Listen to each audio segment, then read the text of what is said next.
అధ్యక్ష, గౌరవ వ్యవసాయ శాఖ మంత్రి గారు రైతు భరోసా మీద just I wanted to give clarification. I am not giving reply. Just some of members, they have raised some doubts. I wanted to clarify that. That's it. అధ్యక్ష, వ్యవసాయ శాఖ మంత్రి గారు తెలంగాణ రాష్ట్రానికి అత్యంత కీలకమైన అంశం, కాంగ్రెస్ పార్టీ ప్రతిష్టాత్మకంగా భావించిన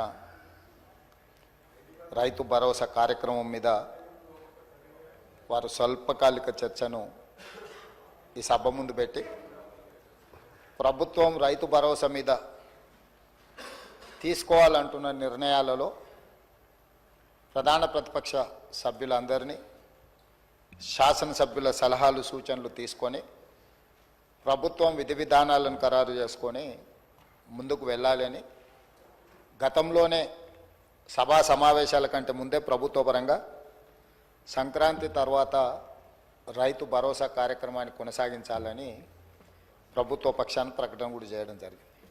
అయితే ఈ రైతు భరోసా స్వల్పకాలిక చర్చల సందర్భంగా శాసనసభ్యులు పాయల శంకర్ గారు చాలా విషయాలను ప్రస్తావించారు.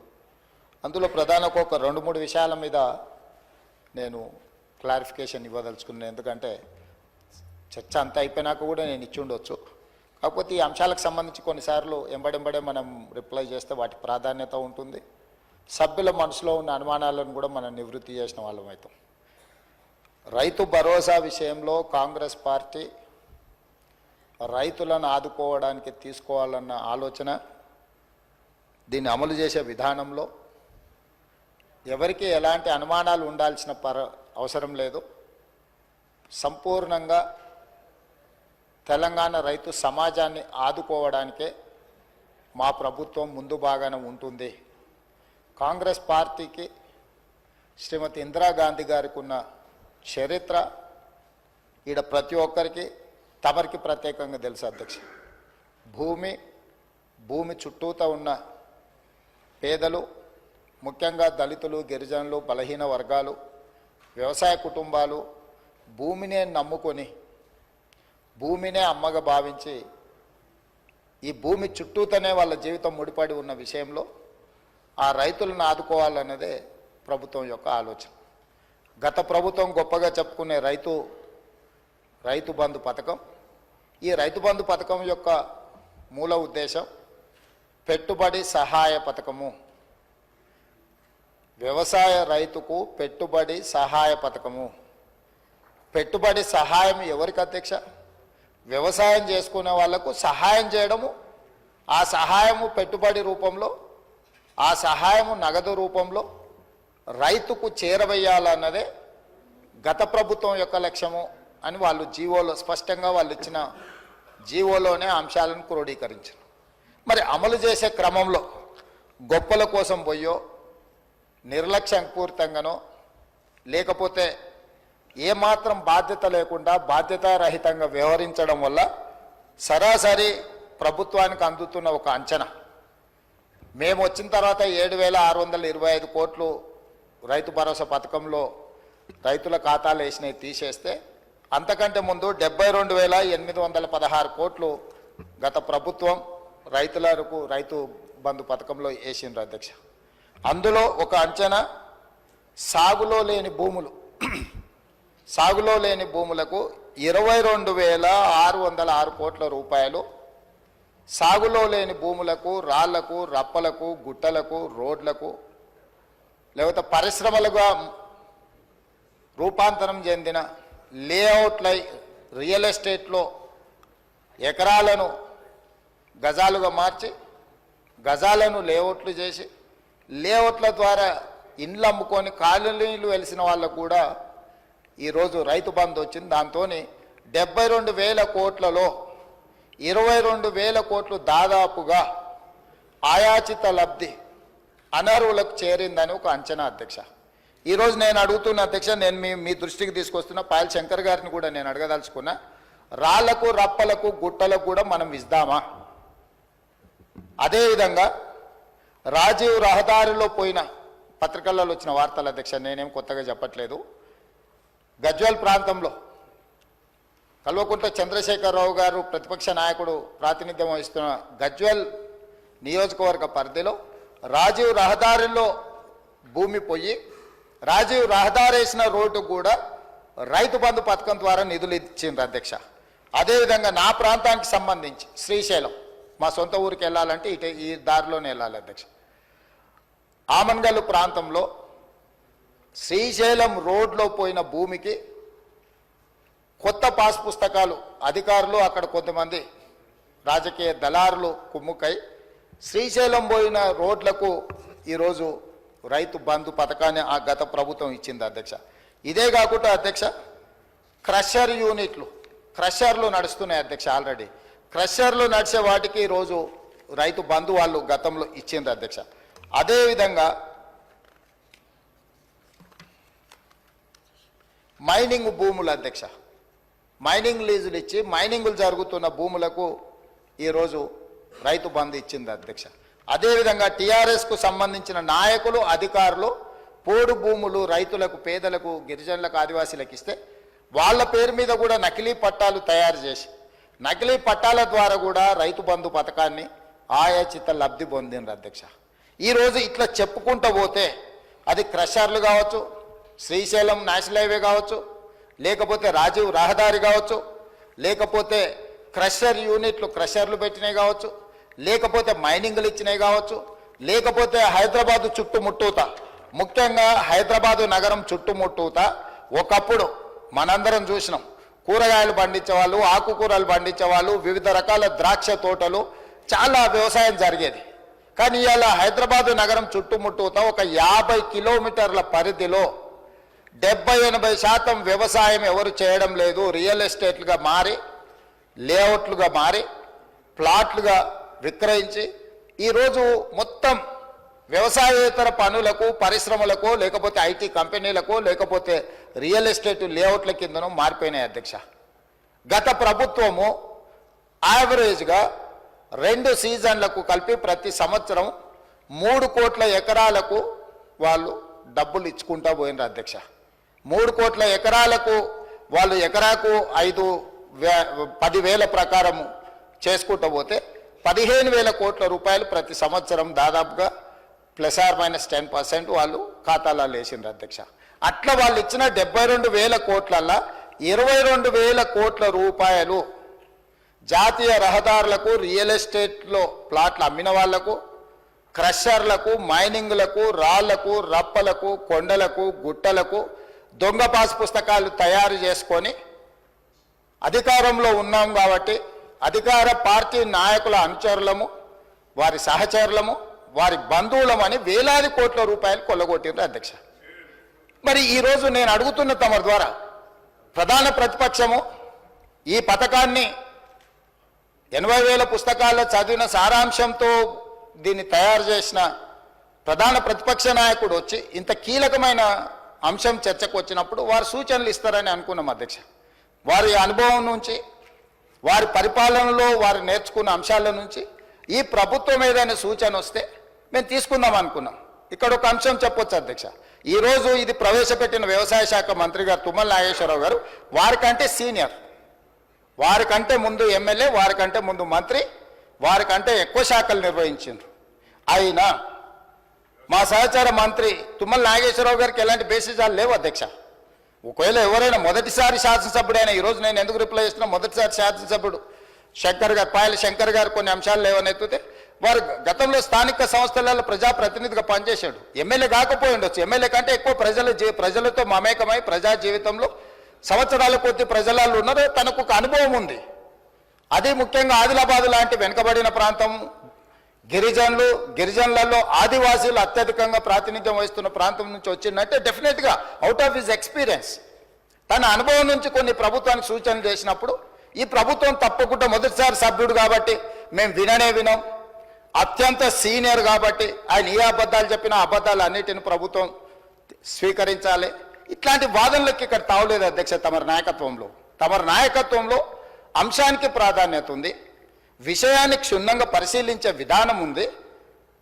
ఎవరికి నిజమైన లబ్ధిదారుడికి ఒక్కరికి కూడా అన్యాయం జరగొద్దు, చివరి పేదవాడి వరకు కూడా ప్రభుత్వం యొక్క సంక్షేమం చేరాలనేది మా ప్రభుత్వం యొక్క ఉద్దేశము, లక్ష్యం అధ్యక్ష. ఈ లక్ష్యాన్ని చేరుకునే సందర్భంలో ఆయాచితంగా వేలాది కోట్ల రూపాయలు గడీలలో ఉండే భూస్వాములు, జమీందారులు, జాగీర్దారులు వ్యవసాయం చేయకుండానే వాళ్ళ ఆధీనంలో ఉన్న రాళ్ళు రప్పల కొండలకు, వాళ్ళ ఆధీనంలో ఉండి సీలింగ్లో ప్రభుత్వానికి సరెండర్ చేసిన భూములకు, లేకపోతే రియల్ ఎస్టేట్లో లేఅవుట్లుగా మారిన భూములకు ఈరోజు ఇవ్వాలనా? ఈరోజు అంతా ఇంతకుముందు ఆ సభ్యుడు మాట్లాడుతున్నప్పుడు ఇట్లాంటి వాళ్ళందరికీ ఇవ్వాల్సింది మేము ఇచ్చినాం కాబట్టి మీరు ఇవ్వాల్సిందే, మీరు మమ్మల్ని ఆదర్శంగా తీసుకోండి అంటారు అధ్యక్ష. మిమ్మల్ని ఆదర్శంగా తీసుకుంటే ఈడెందుకు కూర్చుంటాం అధ్యక్ష? ఆడ కూర్చుంటాం, ఆ తర్వాత బయటకు వెళ్ళిపోతాం. మిమ్మల్ని ఆదర్శంగా తీసుకుంటే 23లో అధికారం పోయింది, 24లో డిపాజిట్లు పోయినాయి, ఈసారి ఉన్నది కూడా ఊడ్చుకపోతుంది అధ్యక్ష. మీరు కాదు కదా ఆదర్శము, ఆదర్శ రైతు ఆదర్శం, వ్యవసాయం చేసేవాళ్ళు ఆదర్శం. అట్లా కాకుండా మేమేదో అద్భుతాలు చేసినాం, మీరు అద్భుతాలు చేసినాక అక్కడ ఉన్నారు, అద్భుతాలు చేసినాక ఆయన గారు ఇక్కడికి రాలేకపోతున్నాడు. ఎందుకు? ఒకవేళ ఇక్కడికి వస్తే 10 సంవత్సరాలలో వారు చేసిన అద్భుతాలను మా సభ్యులందరూ అడగడం మొదలు పెడితే సమాధానం చెప్పలేని పరిస్థితి వస్తుంది, తల దించుకోవాల్సి వస్తుంది అని వారు రావడం లేదు, అది వారి ఇష్టం. మేమేం ఒత్తిడి చేస్తలేం. సభలోకి సభ్యుడు రావడం రాకపోవడం అనేది సభ్యుడు ఇష్టం. ఒకవేళ తమరు అనుమతిస్తే వాళ్ళ మధ్యలో అర్థాంతరంగా వెళ్ళిపోవచ్చు, వాళ్ళకి కావాల్సినట్లు చేయొచ్చు, మీరు అనుమతిస్తే అధ్యక్ష. అయితే ఈరోజు నేను సూటిగా అడుగుతున్నా ప్రధాన ప్రతిపక్షాన్ని కూడా, రాళ్ళు రప్పలకు గుట్టలకు ఇద్దామా? రియల్ ఎస్టేట్లో లేఅవుట్లు చేసి అమ్ముకొని ప్లాట్లు చేసుకున్న వాళ్ళకు ఇద్దామా? హైవేల పేరు మీద, నేషనల్ హైవేల పేర్ల మీద ప్రభుత్వం సేకరణ చేసిన భూములకు కూడా దొంగ పాస్ పుస్తకాలు తయారు చేసుకుంటే ఇద్దామా? మీ అనుచరుల ముసుగులో నకిలీ పాస్ పుస్తకాలు తయారు చేసుకున్న వాళ్ళకు ఇద్దామా? ఈరోజు హైదరాబాదు చుట్టుముట్టూత వ్యవసాయ భూములు, వ్యవసాయేతర కన్వర్షన్స్ జరిగి, నాలా కన్వర్షన్ జరిగి ఈరోజు పరిశ్రమలు నెలకొల్పినారు. వీటన్నిటి కూడా మనము ఇద్దామా? వీటి విషయాలలో మీరు స్పష్టమైన సూచన చేయండి. మీ సూచనలన్నిటిని క్రోడీకరించి ఒక రిపోర్ట్ తయారు చేసి, ఎందుకంటే ఇప్పటికీ ఈ అంశాన్ని రైతు భరోసాను అమలు చేయడానికి మా మంత్రివర్గ ఉపసంఘాన్ని వేసింది. దానికి బాధ్యతగా ఉప ముఖ్యమంత్రి వర్యులు, ఆర్థిక మంత్రివర్యులు, వారి నాయకత్వంలో వ్యవసాయ శాఖ మంత్రి, రెవెన్యూ శాఖ మంత్రి, అదేవిధంగా సివిల్ సప్లైస్ మినిస్టరు, అదేవిధంగా ఐటీ అండ్ ఇండస్ట్రీస్ మినిస్టర్ను వీళ్ళందరిని అందులో సభ్యులుగా పెట్టి అన్ని జిల్లాలు తిరిగిండ్రు అధ్యక్ష. వ్యవసాయ సహకార సంఘాలతో మాట్లాడిండ్రు, రైతు సంఘాలతో మాట్లాడిండ్రు, రైతు కూలీ సంఘాలతో మాట్లాడిండ్రు, రైతులతో మాట్లాడిండ్రు, ప్రజాప్రతినిధులతో మాట్లాడిండ్రు, సభలో లేని రాజకీయ పార్టీలతో మాట్లాడి, కొన్ని రాజకీయ పార్టీలు సభలోకి రాలేకపోయినాయి అధ్యక్ష కొన్ని కారణాల చేత. అంత మాత్రాన సమస్య పట్ల వాళ్ళకి అవగాహన లేదని మనం అనుకోనికే లేదు కదా అధ్యక్ష. వాళ్ళతో పాటు చట్టసభలో కూడా చర్చించి మీరు మీ అంతలో మీరే ఊహించుకొని, మీ అంతలో మీరే కాయించుకొని, మీ అంతలో మీరే దూషించి, మీ అంతలో మీరే బయటికి వెళ్ళిపోయి, ఏంటి అధ్యక్ష ఇది? స్పష్టంగా ఈ ప్రభుత్వం వినడానికి సిద్ధంగా ఉంది. మీరు చేసే సూచనలలో ఏదైనా సహేతుకత కనిపించి నిజంగా తెలంగాణ రైతాంగానికి మేలు జరుగుతుందంటే ఈ ప్రభుత్వానికి భేషజాలు లేవు. అందుకే ఈ సభలో మీరెంత అల్లరి చేసినా, మీరెంత చిల్లరగా వ్యవహరించినా మేము ఓపికతో ఒక్క మాట అనుకుంటే ఇక్కడ కూర్చొని మేము వింటా ఉన్నాం. మీరు రెచ్చగొట్టాలనే ప్రయత్నం చేస్తున్న మీ అసహనము, అధికారం కోల్పోయిన మీ వ్యవహారము సమాజం అంతా గమనిస్తుందని మేమేం అనలేదు అధ్యక్ష. సరే, మీరు చేసే విచిత్రమైన వ్యవహారాలు వీటన్నిటిని కూడా ప్రజలు నిశ్చితంగా గమనిస్తున్నారు. ప్రజలు ఏ తీర్పు ఇవ్వాలో ఇచ్చినప్పుడు ఇచ్చిండ్రు, మళ్ళోసారి కూడా ఇస్తారు. అందుకోసం మేమేమనలే. ఇప్పటికైనా పాయల శంకర్ గారు కొన్ని సూచనలు చేశారు. డెఫినెట్గా లిమిట్ పెట్టకండి, మీరు సీలింగ్ పెట్టకండి, ఆ కొద్ది మందిని కూడా ఎందుకు మీరు బాధ పెడతారని కొన్ని సూచనలు చేసిండు. అదేవిధంగా మీరు మంచిగా వాళ్ళకు అన్ని రకాలుగా వాళ్ళకు నమ్మకం కలిగించేటట్టు కొన్ని నిర్ణయాలు తీసుకోమన్నారు. తప్పకుండా వాటిని కూడా తీసుకుంటాం. ఒకవేళ ఇక్కడ మమ్మల్ని తిట్టడానికి ఒకవేళ సమయాన్ని కేటాయించుకుంటే రాతపూర్వకంగా అయినా తమరు తెప్పించుకోండి అధ్యక్ష. ప్రధాన ప్రతిపక్షం నుంచి మాకేం అభ్యంతరం లేదు.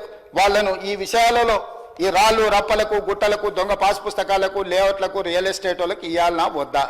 మీరు ఇచ్చిన జీవో స్ఫూర్తి పంట పెట్టుబడి సహాయము అంటే పంట వేసుకున్న వాళ్ళకే పెట్టుబడి సహాయం చేయాలనేది ఆ జీవో యొక్క స్పిరిట్. ఆ రకంగా పోదామా, ఇంకే రకంగా పోదాము, ఎట్లా పోదాము ఏందనేది మీరు చెప్పండి అధ్యక్ష. అదేవిధంగా చర్చలో లేకపోయినా వారు చాలా విషయాలు కొన్ని ప్రస్తావించండి అధ్యక్ష. రుణమాఫీకి సంబంధించి లేకపోతే అప్పులకు సంబంధించి కూడా ఒకటి రైతు భరోసా మీద విధి విధానాలు అధ్యక్ష.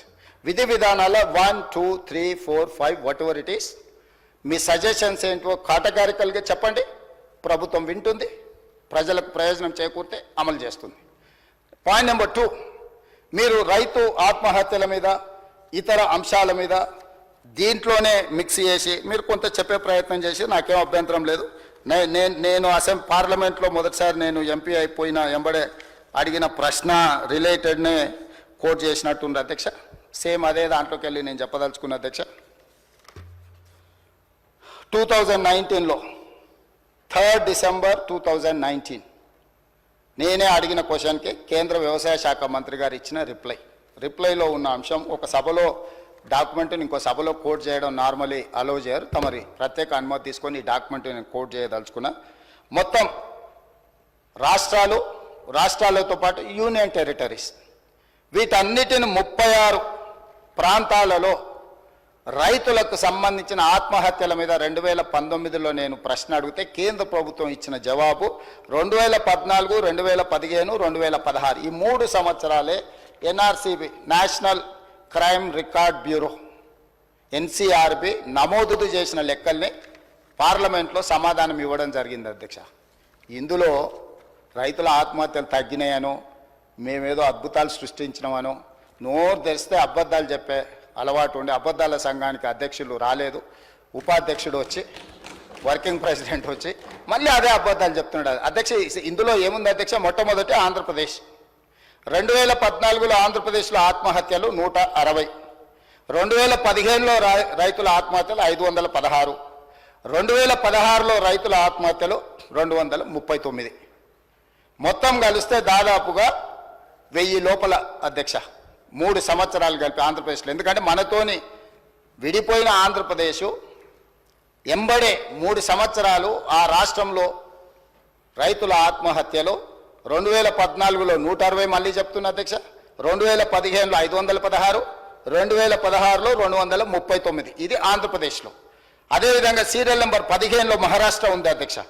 ఎందుకంటే ఈ దేశంలో అత్యధికంగా ప్రతి సంవత్సరం అత్యధికంగా రైతు ఆత్మహత్యలలో మొదటి స్థానాన నిలబడుతున్నది మహారాష్ట్ర. మహారాష్ట్రలో 2014లో 2568, 2015లో 3030, 2016లో 2550. దేశంలో ప్రథమ స్థానంలో మహారాష్ట్ర ఉంది అధ్యక్ష. ఇక ఘనత వహించిన 80,000 పుస్తకాలు చదివిన అపర మేధావి గారి నాయకత్వంలో తెలంగాణ రాష్ట్రం సాధించిన ఘనత ఎంత అంటే 2వ స్థానం అధ్యక్ష. జనాభాలో మనం ఎక్కడో ఉంటాం అధ్యక్ష. మనకంటే 5 అంతల జనాభా ఎక్కువ ఉన్న ఉత్తరప్రదేశ్ లాంటి వాటికంటే తెలంగాణ రాష్ట్రంలో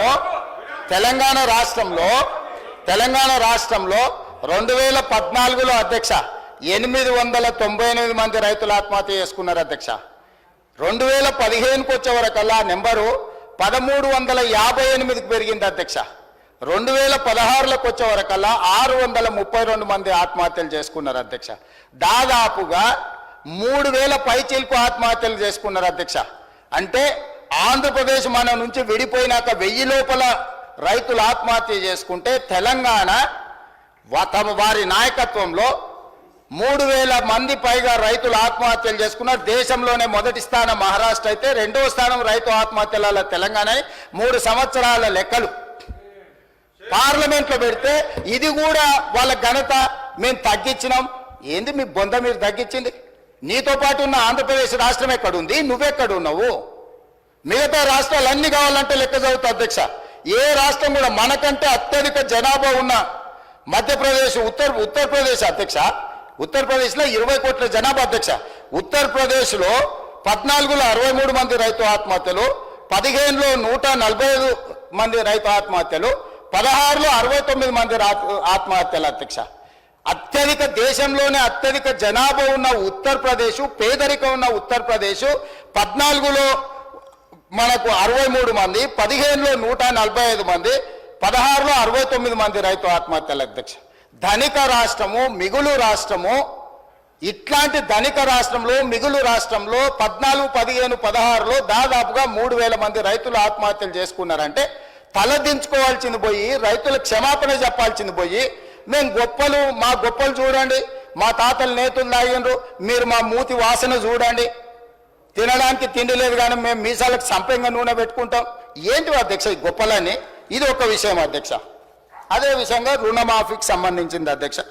మేము అద్భుతాలు చేసినాం, మీరు వచ్చి అన్యాయం చేసారు రైతులకు. ఇక మీరు అన్యాయం చేయబట్టి ఈరోజు మొత్తం రాష్ట్రం దివాలా తీసిపోయిందని గొప్పలు చెప్పుకున్నారు అధ్యక్ష. నేను వాస్తవాలను తమ ద్వారా తెలంగాణ సమాజానికి, రైతాంగానికి వాస్తవం తెలుసు కాబట్టి వాళ్ళకి తెలిసిన ప్రకారం కర్రు కాల్చారు, వాత పెట్టారు అధ్యక్ష. ఒకసారి అధికారం తీసారు, రెండోసారి డిపాజిట్లు కూడా తీసేసారు అధ్యక్ష. అయినా వాళ్ళు మారతలేరు, మాట కూడా మారతలేరు, మనుషులు మారలేదు, మాటలు కూడా మారలేదు.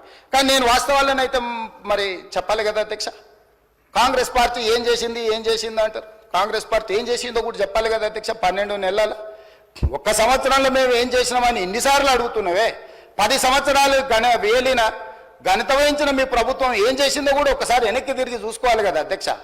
గురువింజ గురించి తెలుసు కదా అధ్యక్ష. గురువింద గింజ అంటారు కదా, కిందంతా నల్లగా ఉంటుంది, పైన ఎర్రగా ఉంటుంది. ఎర్రగా చూసుకొని ఏతులో పడుతుంటుందట, కింద చూసుకుంటే తెలుస్తుంది ఎంత కర్రగా ఉందో. ఇలా వాళ్ళ పాలనలో ఏం జరిగిందో వెనక తిరిగి చూసుకుంటే కదా అధ్యక్ష తెలిసేది.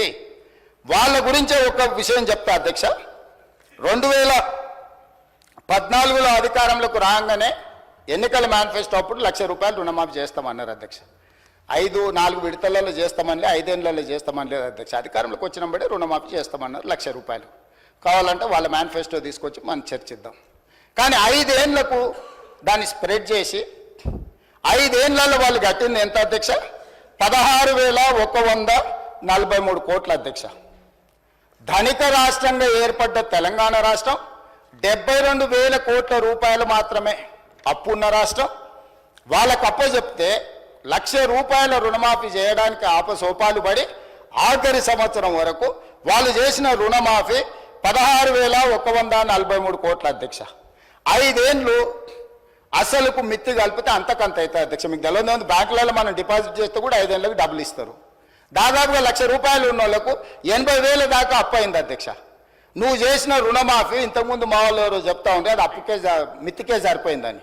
మీరు ఇచ్చింది మిత్తికి సరిపోయింది, అసలు అట్లనే రైతు మీద ఉంది. మళ్ళీ 2018లో మీరు ఎన్నికలలో హామీ ఇచ్చిండ్రు అధ్యక్ష, మళ్ళీ ₹1,00,000 రుణమాఫీ చేస్తాను. పాపం రైతులు మంచోళ్ళు, మా శంకర్ ఇంతకుముందే చెప్పిండు, రైతులు అమాయకులు మంచోళ్ళు, ఏం చెప్పినా నమ్ముతారు, నమ్మి మోసపోతూ ఉంటారండి. నిజమే, రెండోసారి అదే జరిగింది అధ్యక్ష. మొదటిసారి మోసం చేసిన పాపం, మొదటిసారి ఏమైందో లేదు, మరి రెండోసారి అన్న, మొదటిసారి దావతులలో సార్ మర్చిపోయినా, రెండోసారి అన్న గుర్తు పెట్టుకొని చేస్తాడేమో అనుకొని రెండోసారి నమ్మి మళ్ళీ అధికారం ఇచ్చింది అధ్యక్ష. రెండోసారి అధికారం ఇచ్చిన తర్వాత వీళ్ళు చేసిన రుణమాఫీ ఎగ్జాక్ట్గా 11,909 కోట్ల రూపాయలు అధ్యక్ష. 5 ఏళ్లలో కలిపి ఎంతమంది రైతులకు అధ్యక్ష? ఒక్క నిమిషం చెప్తాక, అది కూడా చెప్తాక. 21,35,557 మంది రైతులకు 11,909 కోట్ల 31 లక్షల రూపాయలు అధ్యక్ష వీళ్ళు చేసిన రుణమాఫీ 5 ఏళ్లలో కలిపి. ఇందులో 7,500 నిన్న మనం విచారణకు ఆదేశించిన ఔటర్ రింగ్ రోడ్ అమ్మి తెచ్చి దీంట్లో పోసిరు అధ్యక్ష. కాంగ్రెస్ పార్టీ కష్టపడి సంపాదించి లక్షల కోట్ల రూపాయల ఆస్తిని తయారు చేస్తే అర్ధరాత్రి పూట అప్పనంగా అమ్మేసి అవి తెచ్చి రైతుల ఖాతా, ఆఖరి నిమిషంలో రైతుల ఖాతా వేసి వీళ్ళు చేసిందంతా 11,909 కోట్ల 31 లక్షల రూపాయలు అధ్యక్ష. ఇందులో మిత్తి ఎంత పోయిందో తెలుసా అధ్యక్ష? 8,515 కోట్ల రూపాయలు కేవలం మిత్తికి పోయింది అధ్యక్ష. 5 సంవత్సరాల 2018 నుంచి 2023 5 సంవత్సరాలలో 21,35,557 మంది రైతులకు నికరంగా వీళ్ళు చేసిన రైతు రుణమాఫీ 3,384 కోట్ల రూపాయలు అధ్యక్ష. ఇది వాస్తవం, ఇవి నిక్కచ్చి లెక్కలు.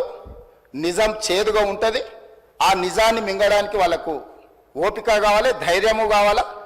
మీరు చేసిన 2వ విడత రుణమాఫీ 5 సంవత్సరాలలో 11,909 కోట్ల రూపాయలు అయితే ఇందులో మిత్తికి పోయింది 8,515 కోట్ల రూపాయలు.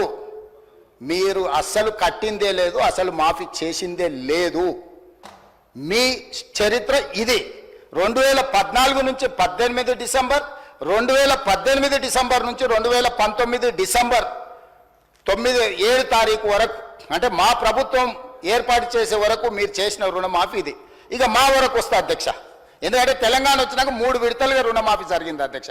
14 నుంచి 18, 18 నుంచి 23, 23 నుంచి 24, ఒక సంవత్సరంలో 10 ఏళ్లలో వాళ్ళు చేసిన రుణమాఫీ మిత్తిలు తీసేస్తే గుడుసున్న అవుతుంది అధ్యక్ష. మొదటిసారి 16,000, రెండవసారి 11,000, అంటే దాదాపుగా 10 ఏళ్లలో వాళ్ళు 27,000 కోట్ల రూపాయలు చేసిర్రు అధ్యక్ష. వాళ్ళు చేసిన ఒక 5-10 కోట్లు అక్కడ ఇక్కడ వేసుకుంటే 27,000 కోట్లు వాళ్ళు చేసిర్రు అధ్యక్ష. ఇక మా ప్రభుత్వం ఏం చేసింది, మన ప్రభుత్వం ఏం చేసింది అధ్యక్ష? ఈ లెక్క చెప్పాలి కదా మరి. ఇప్పుడు నేను ఈ లెక్క చెప్తేనే కదా వాళ్ళకు వాస్తవాలు, వాళ్ళకు కానీ ప్రజలకు కానీ తెలిసేది.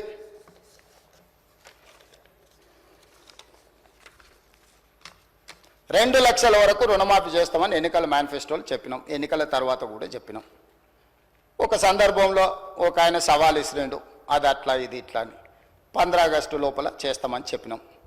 ఇవాళ మొదటి ఫేజ్ 1 లక్ష రూపాయల వరకు ఉన్న అందరికీ 18/7/2024 జూలై 18, 2024 11,34,412 మంది రైతులకు 6,034,96,00,000 అధ్యక్ష. మళ్ళీ చెప్తున్నా, జూలై 18, 2024 నాడు మొదటి విడత 11,34,412 మంది రైతులకు 6,034,96,00,000 మొదటి విడత రుణమాఫీ చేసినాం. 1,00,000 రూపాయల వరకు ఉన్న వాళ్ళని అందరినీ సింగిల్ స్ట్రోక్ లో కొట్టేసినాం అధ్యక్ష.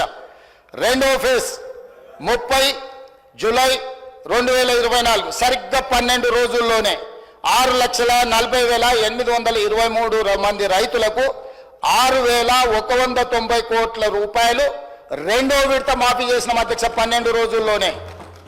మూడో విడత అధ్యక్ష 15 ఆగస్టు నాడు, నేను విదేశాల్లో ఉంటే కూడా 15 ఆగస్టు మాట ఇచ్చినాం. 15 ఆగస్టు నాటికి ఖచ్చితంగా చెయ్యాలని వెనక్కి వచ్చి 13 తారీఖే భారతదేశానికి వచ్చి ఖమ్మం జిల్లాకు వెళ్ళి ఏ దేవుడు భద్రాద్రి రాముడి దగ్గర చెప్పినామో అదే జిల్లాలో లక్షల వేలాది మంది రైతుల సమావేశాన్ని పెట్టి 15 ఆగస్టు 2024 నాడు 4,46,832 మంది రైతులకు 5,644 కోట్ల 24 లక్షలు.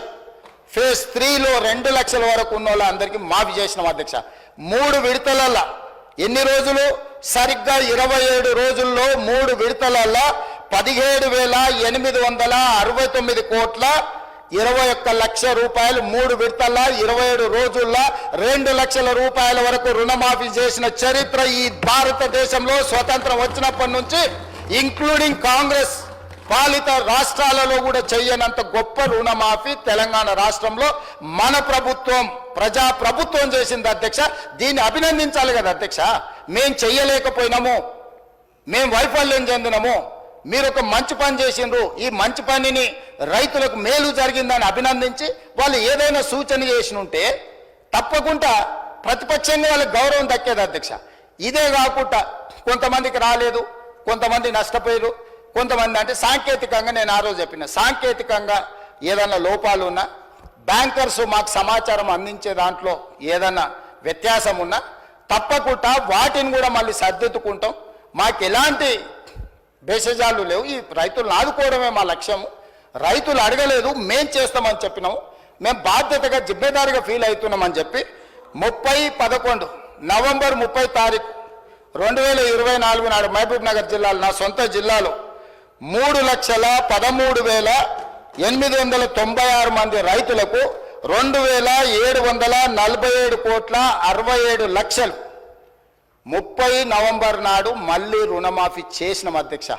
మొత్తంగా మొదటి సంవత్సరంలో 25,35,963 మంది రైతులకు 20,616 కోట్ల 89 లక్షలు నా ప్రభుత్వం, మా ప్రభుత్వం, ప్రజా ప్రభుత్వం రైతు రుణమాఫీ చేసి రైతుల రుణం తీర్చుకున్నాం అధ్యక్ష.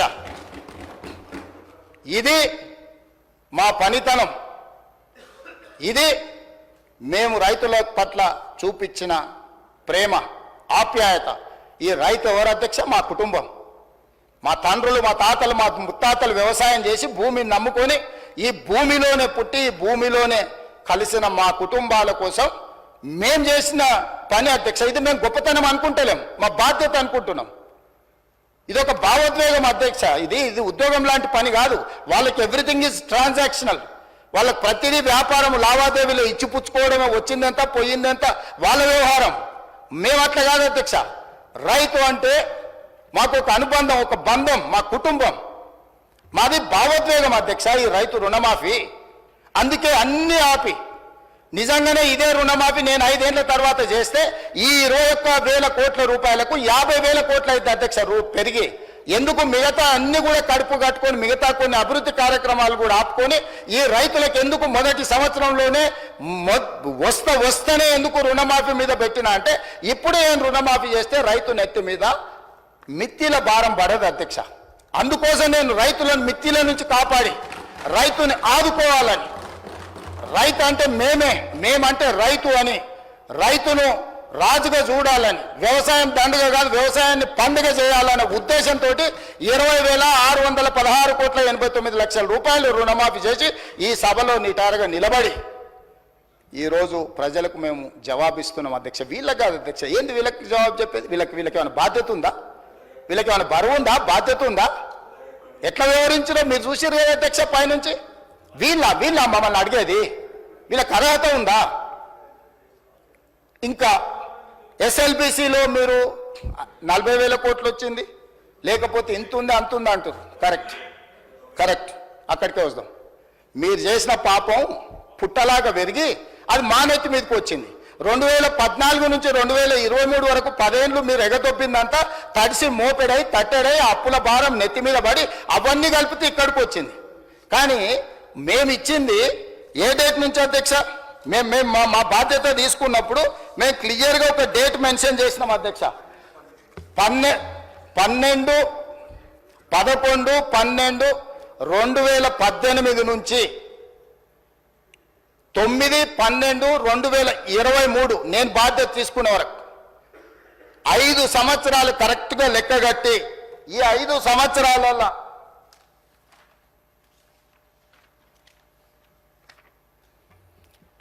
12th December 2018 to 9th December 2023 సరిగ్గా ఈ 5 సంవత్సరాల మధ్యలో రైతులు తీసుకున్న లోన్లను మాత్రమే పరిగణలోకి తీసుకున్నాం. జీవోలు అదే చెప్పినాం అధ్యక్ష. వాళ్ళు ఎగబెట్టింది ఉమ్మడి రాష్ట్రంలో పెండింగ్ ఉన్నది, 2014 నుంచి 2018 వరకు తీసుకున్న పెండింగ్ ఉన్నాయి, లేకపోతే వాళ్ళు మిత్తిలు కట్టకుండా వదిలేసినాయి. ఇవన్నీ లెక్క కడితే రైతుల ఎస్ఎల్బిసి బ్యాంక్ ఏం చెప్తుంది అధ్యక్ష? టోటల్గా రాష్ట్రంలో ఉన్న రైతుల కమతాలు, రైతుల యొక్క ఖాతాల నెంబర్ చెప్పి ఆ రైతుల నుంచి మాకు ఎంత బకాయిందో టోటల్గా చెప్పారు అధ్యక్ష. ఆ టోటల్ నుంచి 12 డిసెంబర్ 2018 నుంచి 9 డిసెంబర్ 2023 వరకు ఈ 5 సంవత్సరాలలో ఎంతమంది రైతులకు ఎంత బకాయి ఉందో ఆ వివరాలు ఇవ్వండి అని చెప్పి ఆ వివరాలు తీసుకొని మేము రుణమాఫీ చేసినాం అధ్యక్ష. ఇప్పుడుగా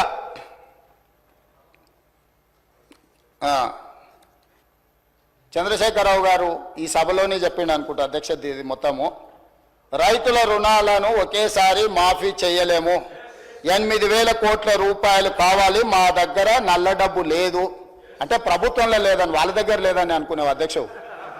స్విస్ బ్యాంకు కూడా అప్పియగలిగినంత శక్తి వచ్చింది అధ్యక్ష. నేను అంతకుముందు ఎమ్మెల్యే అంతకుముందు ఆర్థిక మంత్రిని అడిగిన, అరే ఏడో దాసుడు కష్టం కాదు, 10 పైసలు మిత్తిస్తాం, మా ప్రభుత్వానికి అప్పి రైతులకు రుణమాఫీ చేస్తాను ఒకసారి అడిగిన అధ్యక్ష. ఇట్లనే కొన్ని దావతులు ఎదురుపడితే కొంచెం సానుకూలంగానే తల ఊపిండు, కానీ మళ్ళీ బామార్దికి కోపం వస్తుందని జర వెనక తగ్గినట్టు అనిపించింది అధ్యక్ష.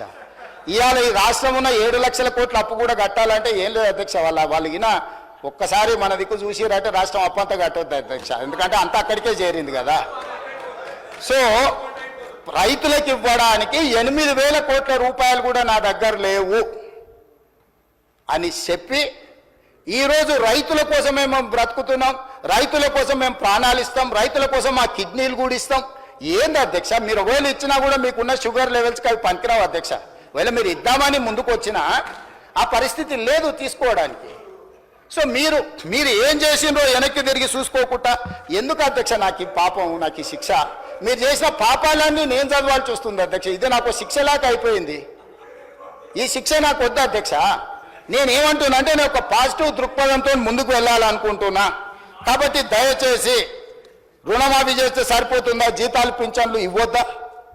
ఇప్పటిదాకా ప్రభుత్వ ఉద్యోగస్తులకు కూడా ఇవ్వండి, లక్షల కోట్ల జీతాలు వచ్చేటోళ్ళకి ఇవ్వండి, ఐఏఎస్లకు ఐపీఎస్లకు కూడా ఇవ్వండి, టాటాలకు బిర్లాలకు కూడా ఇవ్వండి. ఆయన దోస్తు అదానికి ఆయనకు ఫ్లైట్ ఇచ్చి దావత్ చేసుకుని అదానికి ఇవ్వమంటాడు.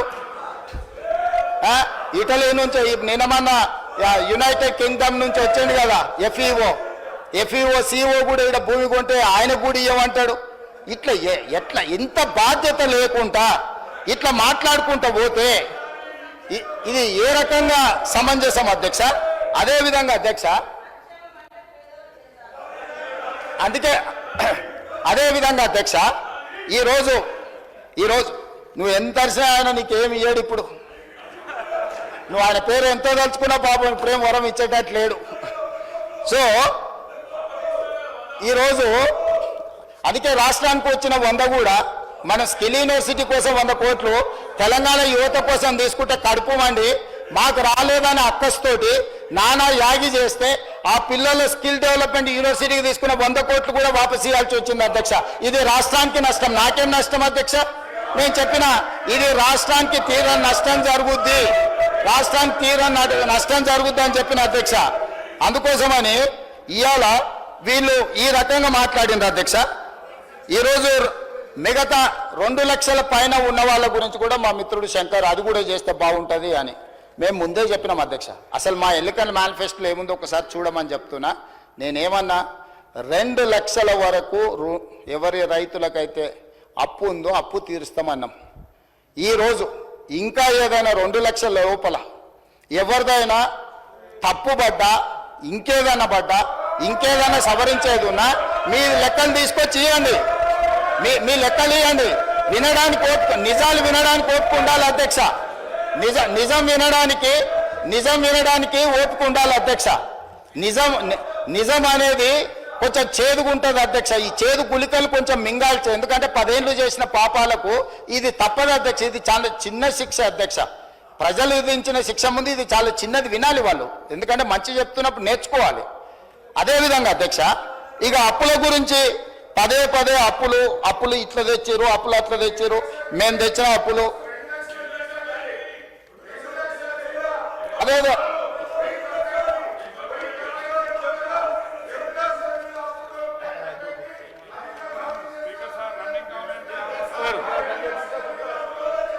హరీష్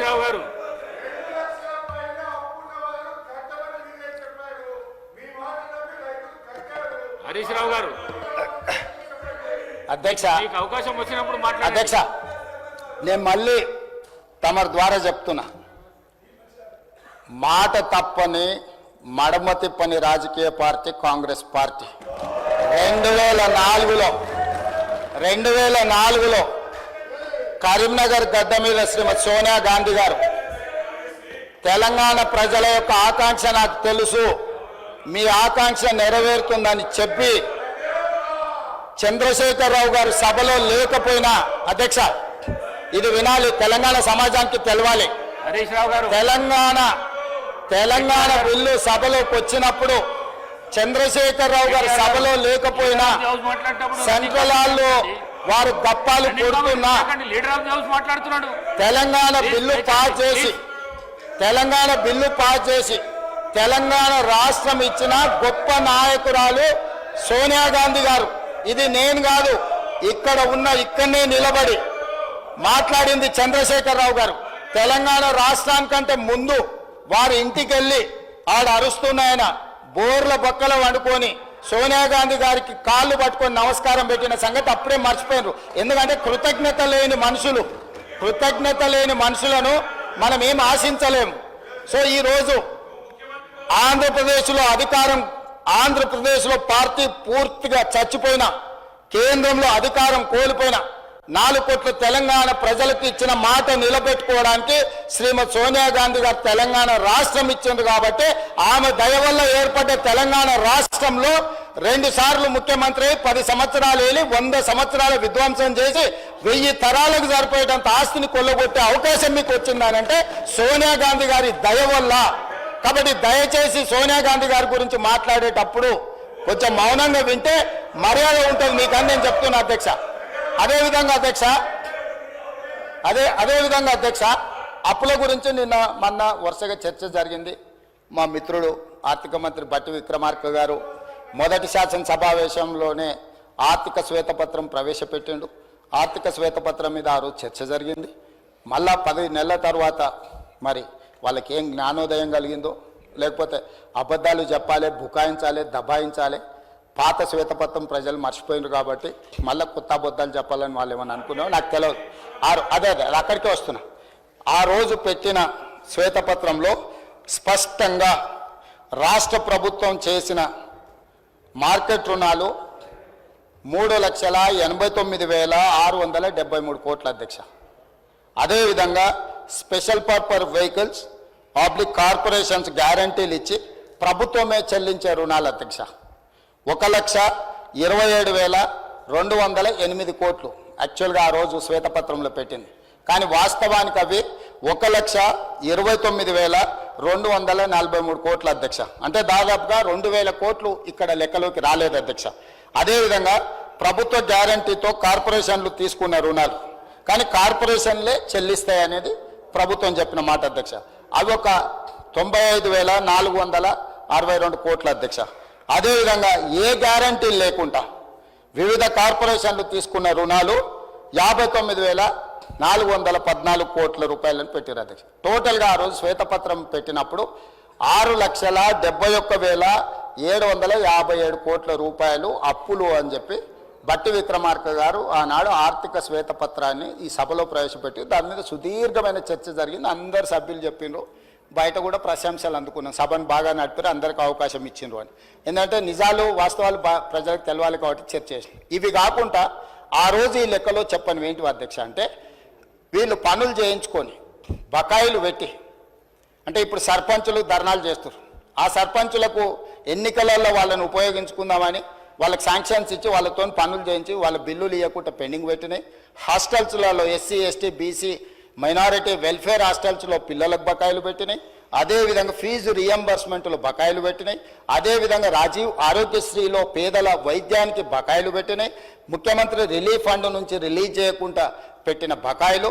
ఇవే కాకుండా వాళ్ళు కమిషన్లు కొట్టేసి ఒప్పందాలు చేసి వదిలేసిపోయిన కాళేశ్వరము, పాలమూరు, రకరకాల సాగునీటి ప్రాజెక్టులు, అదేవిధంగా టిమ్స్ నిమ్స్ హాస్పిటళ్ళు కట్టడానికి తీసుకొచ్చిన ఆ కాంట్రాక్టర్ల బకాయిలు, ఇవన్నీ లెక్క కలిపితే 40,154 కోట్ల రూపాయలు కాంట్రాక్టర్ల బకాయిలు కూడా మాకు ఇచ్చారు అధ్యక్ష.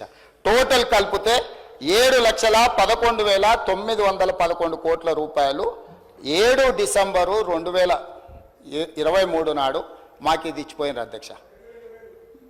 మాజీ ఆర్థిక మంత్రి ఒక వాదన ఏంది, ఉమ్మడి రాష్ట్రంలో 72,000 కోట్ల రూపాయలు, అదేవిధంగా కార్పొరేషన్స్కి ఒక 11,000 కోట్ల రూపాయలు కౌంటర్ గ్యారెంటీలు ఉన్నాయి. ఈ 83,000 కోట్లు 84,000 కోట్లు మా ఖాతాలో రాయొద్దు అన్నాడు. అదే చెప్తా అది కూడా చెప్తా అధ్యక్ష. అట్లాంటి మాట్లాడతారనే వాటిని కూడా తీసుకొని వచ్చిన అధ్యక్ష. ఇంకా కూడా అబద్ధాలు చెప్పాలని ఎందుకు ప్రయత్నం చేస్తున్నాడో నాకు అర్థమైతలేదు.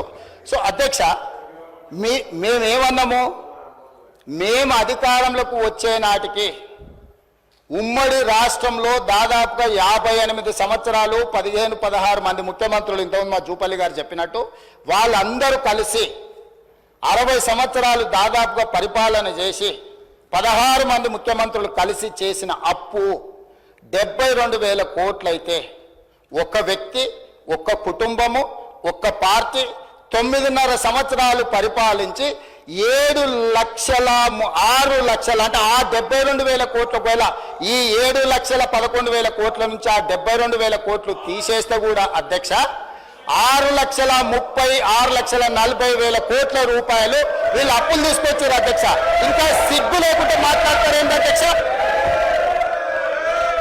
అంటే ఒక్క వ్యక్తి, ఒక్క కుటుంబము, ఒక్క పార్టీ 9.5 సంవత్సరాలు పరిపాలించడానికి అవకాశం ఇస్తే 6,30,000 కోట్ల రూపాయల అప్పు వాళ్ళు చేస్తే, కాంగ్రెస్ పార్టీ పరిపాలించిన 60 ఏళ్ళు తెలుగుదేశం కూడా మా ఖాతాలనే కలిపితే 16 మంది ముఖ్యమంత్రులు కలిసి చేసిన అప్పు ఎంత అధ్యక్ష?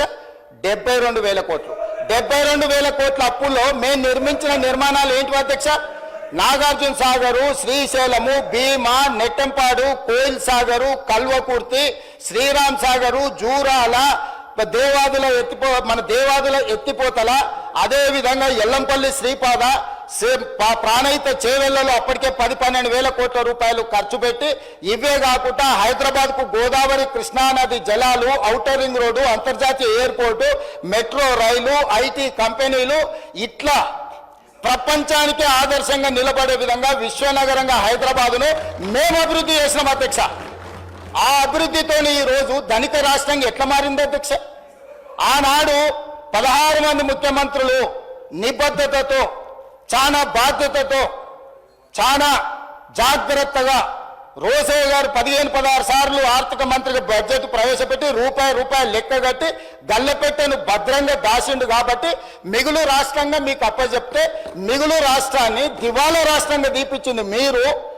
మౌనంగానే ఉండకుండా మళ్ళీ ఎగబడి ఎదురుదాడి చేస్తున్నారు అధ్యక్ష. మీరే ఆలోచన చేయండి అధ్యక్ష. దాదాపుగా ఒక 56 నుంచి 2014 వరకు లెక్కేసుకుంటే ఒక 58 ఏళ్ళు అంతకంటే ముందు లెక్కేస్తే కూడా 60 సంవత్సరాల పైగా 16 మంది ముఖ్యమంత్రులు ఈ ఉమ్మడి రాష్ట్రము లేకపోతే హైదరాబాదు రాష్ట్రం కలిపితే మనకు వచ్చిన అప్పు 72,000 కోట్ల రూపాయలు. మనం కట్టిన కండ్ల ముందలు ఉన్నాయి కదా అధ్యక్ష. ఎస్ఎల్బిసి టన్నెలు 32 కిలోమీటర్లు ఆ రోజుకే తొవ్వీరు వెంకటరెడ్డి గారు తీసుకొచ్చిన ప్రాజెక్టులు. ఇట్లాంటి ప్రాజెక్టులు చాలా వరకు 50%, 60%, 70% దాదాపుగా తెలంగాణలో ఉండే 12-13 వేల గ్రామాలకు, వేలాది తండాలకు, గూడాలకు కరెంట్ ఇచ్చిండ్రు అధ్యక్ష, రోడ్లు వేసిండ్రు అధ్యక్ష, తాగునీళ్ళు ఇచ్చిండ్రు అధ్యక్ష, ప్రతి ఊర్లో బడి కట్టిండ్రు అధ్యక్ష, ప్రతి ఊర్లో గుడి కట్టిండ్రు, ప్రతి ఊర్లో తలెత్తితే కనిపించే నీళ్ల ట్యాంకు ఆనాడు మేం కట్టినాం అధ్యక్ష. ఏ గ్రామానికైనా రోడ్డైనా, గుడైనా, బడైనా, తాగడానికి నీళ్ళైనా, నీళ్ల ట్యాంక్ అయినా, ఏ కరెంట్ అయినా, ఏదైనా ఆ 60 ఏళ్లలో మేము ఇచ్చి, మేము మీకు అప్పచెప్పిన రాష్ట్రము 72,000 కోట్ల రూపాయలు అప్పు అయితే ఏమీ ఇవ్వకుండా మీరు చేసింది ఏందో 10 ఏళ్లలో కూలేశ్వరం కట్టారు. మేము 38,000తో మేము మొదలు పెడితే 1,50,000 కోట్లు చేసిరు. 1,50,000 కోట్లలో ఇప్పటికీ 1,02,000 కోట్లు కాంట్రాక్టర్లకు పేమెంట్ ఇచ్చారు. ఎన్ని ఎకరాలకు నీళ్ళు ఇచ్చిండ్రో తెలుసా అధ్యక్ష? కాళేశ్వరం శ్వేతపత్రం ప్రవేశపెట్టిన ఉత్తమ్ కుమార్ రెడ్డి గారు 50,000 ఎకరాలకు నీళ్లు ఇచ్చారు అధ్యక్ష. కాళేశ్వరం నుంచి 1,02,000 కోట్ల రూపాయలకు కాంట్రాక్టర్లకు బిల్లులు చెల్లించిన ఘనత వహించిన కూలేశ్వరం అందించిన నీళ్లు నికరంగా 50,000 ఎకరాలు. కరెంటు బిల్లు 11,000 కోట్లు, 10,000 కోట్లు అయింది. మరిగా విద్యుత్ శాఖ మంత్రి వచ్చినాక ఆ లెక్కలు తీస్తాడు. అంటే ఆ 50,000 ఎకరాల పండించిన పంట కరెంటు బిల్లు కూడా సరిపోదు అధ్యక్ష. రైతుకి ఇచ్చుడు ఇచ్చిపెట్టు, రైతుకు కనీస మద్దతు ధర కానీ రైతుకు బోనస్ ఇచ్చిపెట్టు. ఆ 50,000 ఎకరాలలో పండించిన పంట మొత్తం అమ్మి తీసుకొచ్చి కడితే కూడా వీళ్ళు లిఫ్టుల కోసం ఖర్చు పెట్టిన కరెంటు బిల్లుకు సరిపోదు అధ్యక్ష. ఇది వాళ్ళు చేసిన సాధించిన ఘనత, గొప్పతనం. ఇంకా బుకాయించడము, దబాయించడము, ఎదురుదాడి చేయడము, స్పీకర్ స్థానం మీద దాడి చేయడము, ఏమి బెదిరింపు రాజకీయాలు ఎంతకాలం నడుస్తాయి అధ్యక్ష? ఇట్లనే బెదిరిస్తే నిజాం ఏమైంది అధ్యక్ష? కాసిం రిజ్వీ ఏమైంది అధ్యక్ష? గిట్లనే చేస్తే ఎక్కడికి పోయారు బ్రిటిషర్స్? ఎక్కడికి పోయారు అధ్యక్ష? గిట్లనే చేస్తే ఏంటి అధ్యక్ష ఇది? అధ్యక్ష అందుకే నేనేమంటున్నా, మిత్రుడు ఇంకో మాట చెప్పిండు, మీరు వచ్చిన 11 నెలల్లో 1,27,000 కోట్ల రూపాయలు అప్పు చేసిందని చెప్పిండు మిత్రుడు. సంతోషం. లెక్క నుంచి అన్నదేని ఆయన సోర్స్, ఆయన ఇష్టం. ఆయన సోర్స్ ఏందని నేను అడుగుతలేను. నేను ఆయన సోర్స్ ఏందని అడుగుతలేను. నేను వారికి అప్పచెప్పినప్పుడు ఒక్క నిమిషం ఓపిక పట్టురు. నిన్న రోజుల కొద్ది మీరు మాట్లాడిన ఒక్క మాట కూడా నేను మాట్లాడలే. నేను ఇయ్యలే. నేనేమంటున్నానంటే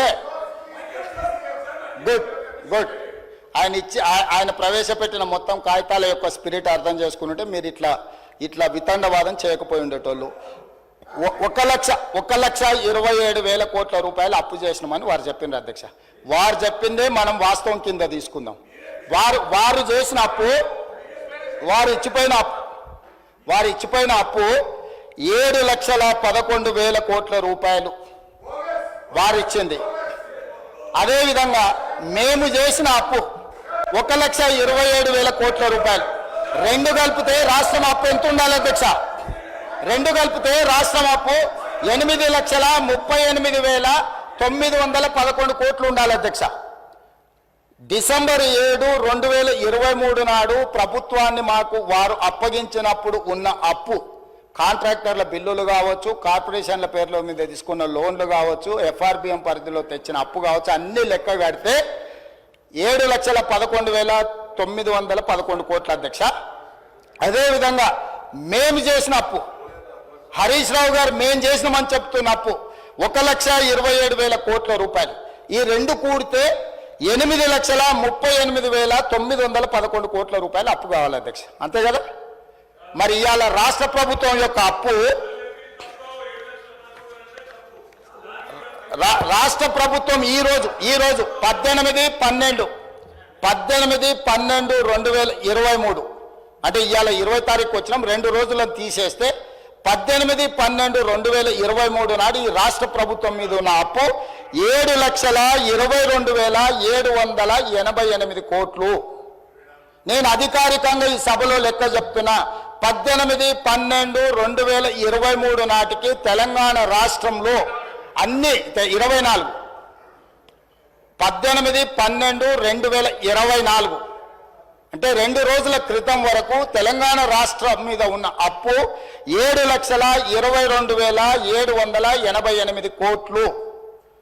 నేను ఇప్పుడు తమరి ద్వారా వారిని అడుగుతున్నా అధ్యక్ష, మేము 1,27,000 కోట్ల రూపాయలు అప్పు చేసి రాష్ట్ర ప్రజల నెత్తి మీద మేము మోపితే ఆ అప్పు 8,38,000 పైచిలుకు కోట్ల రూపాయలు ఉండాలి.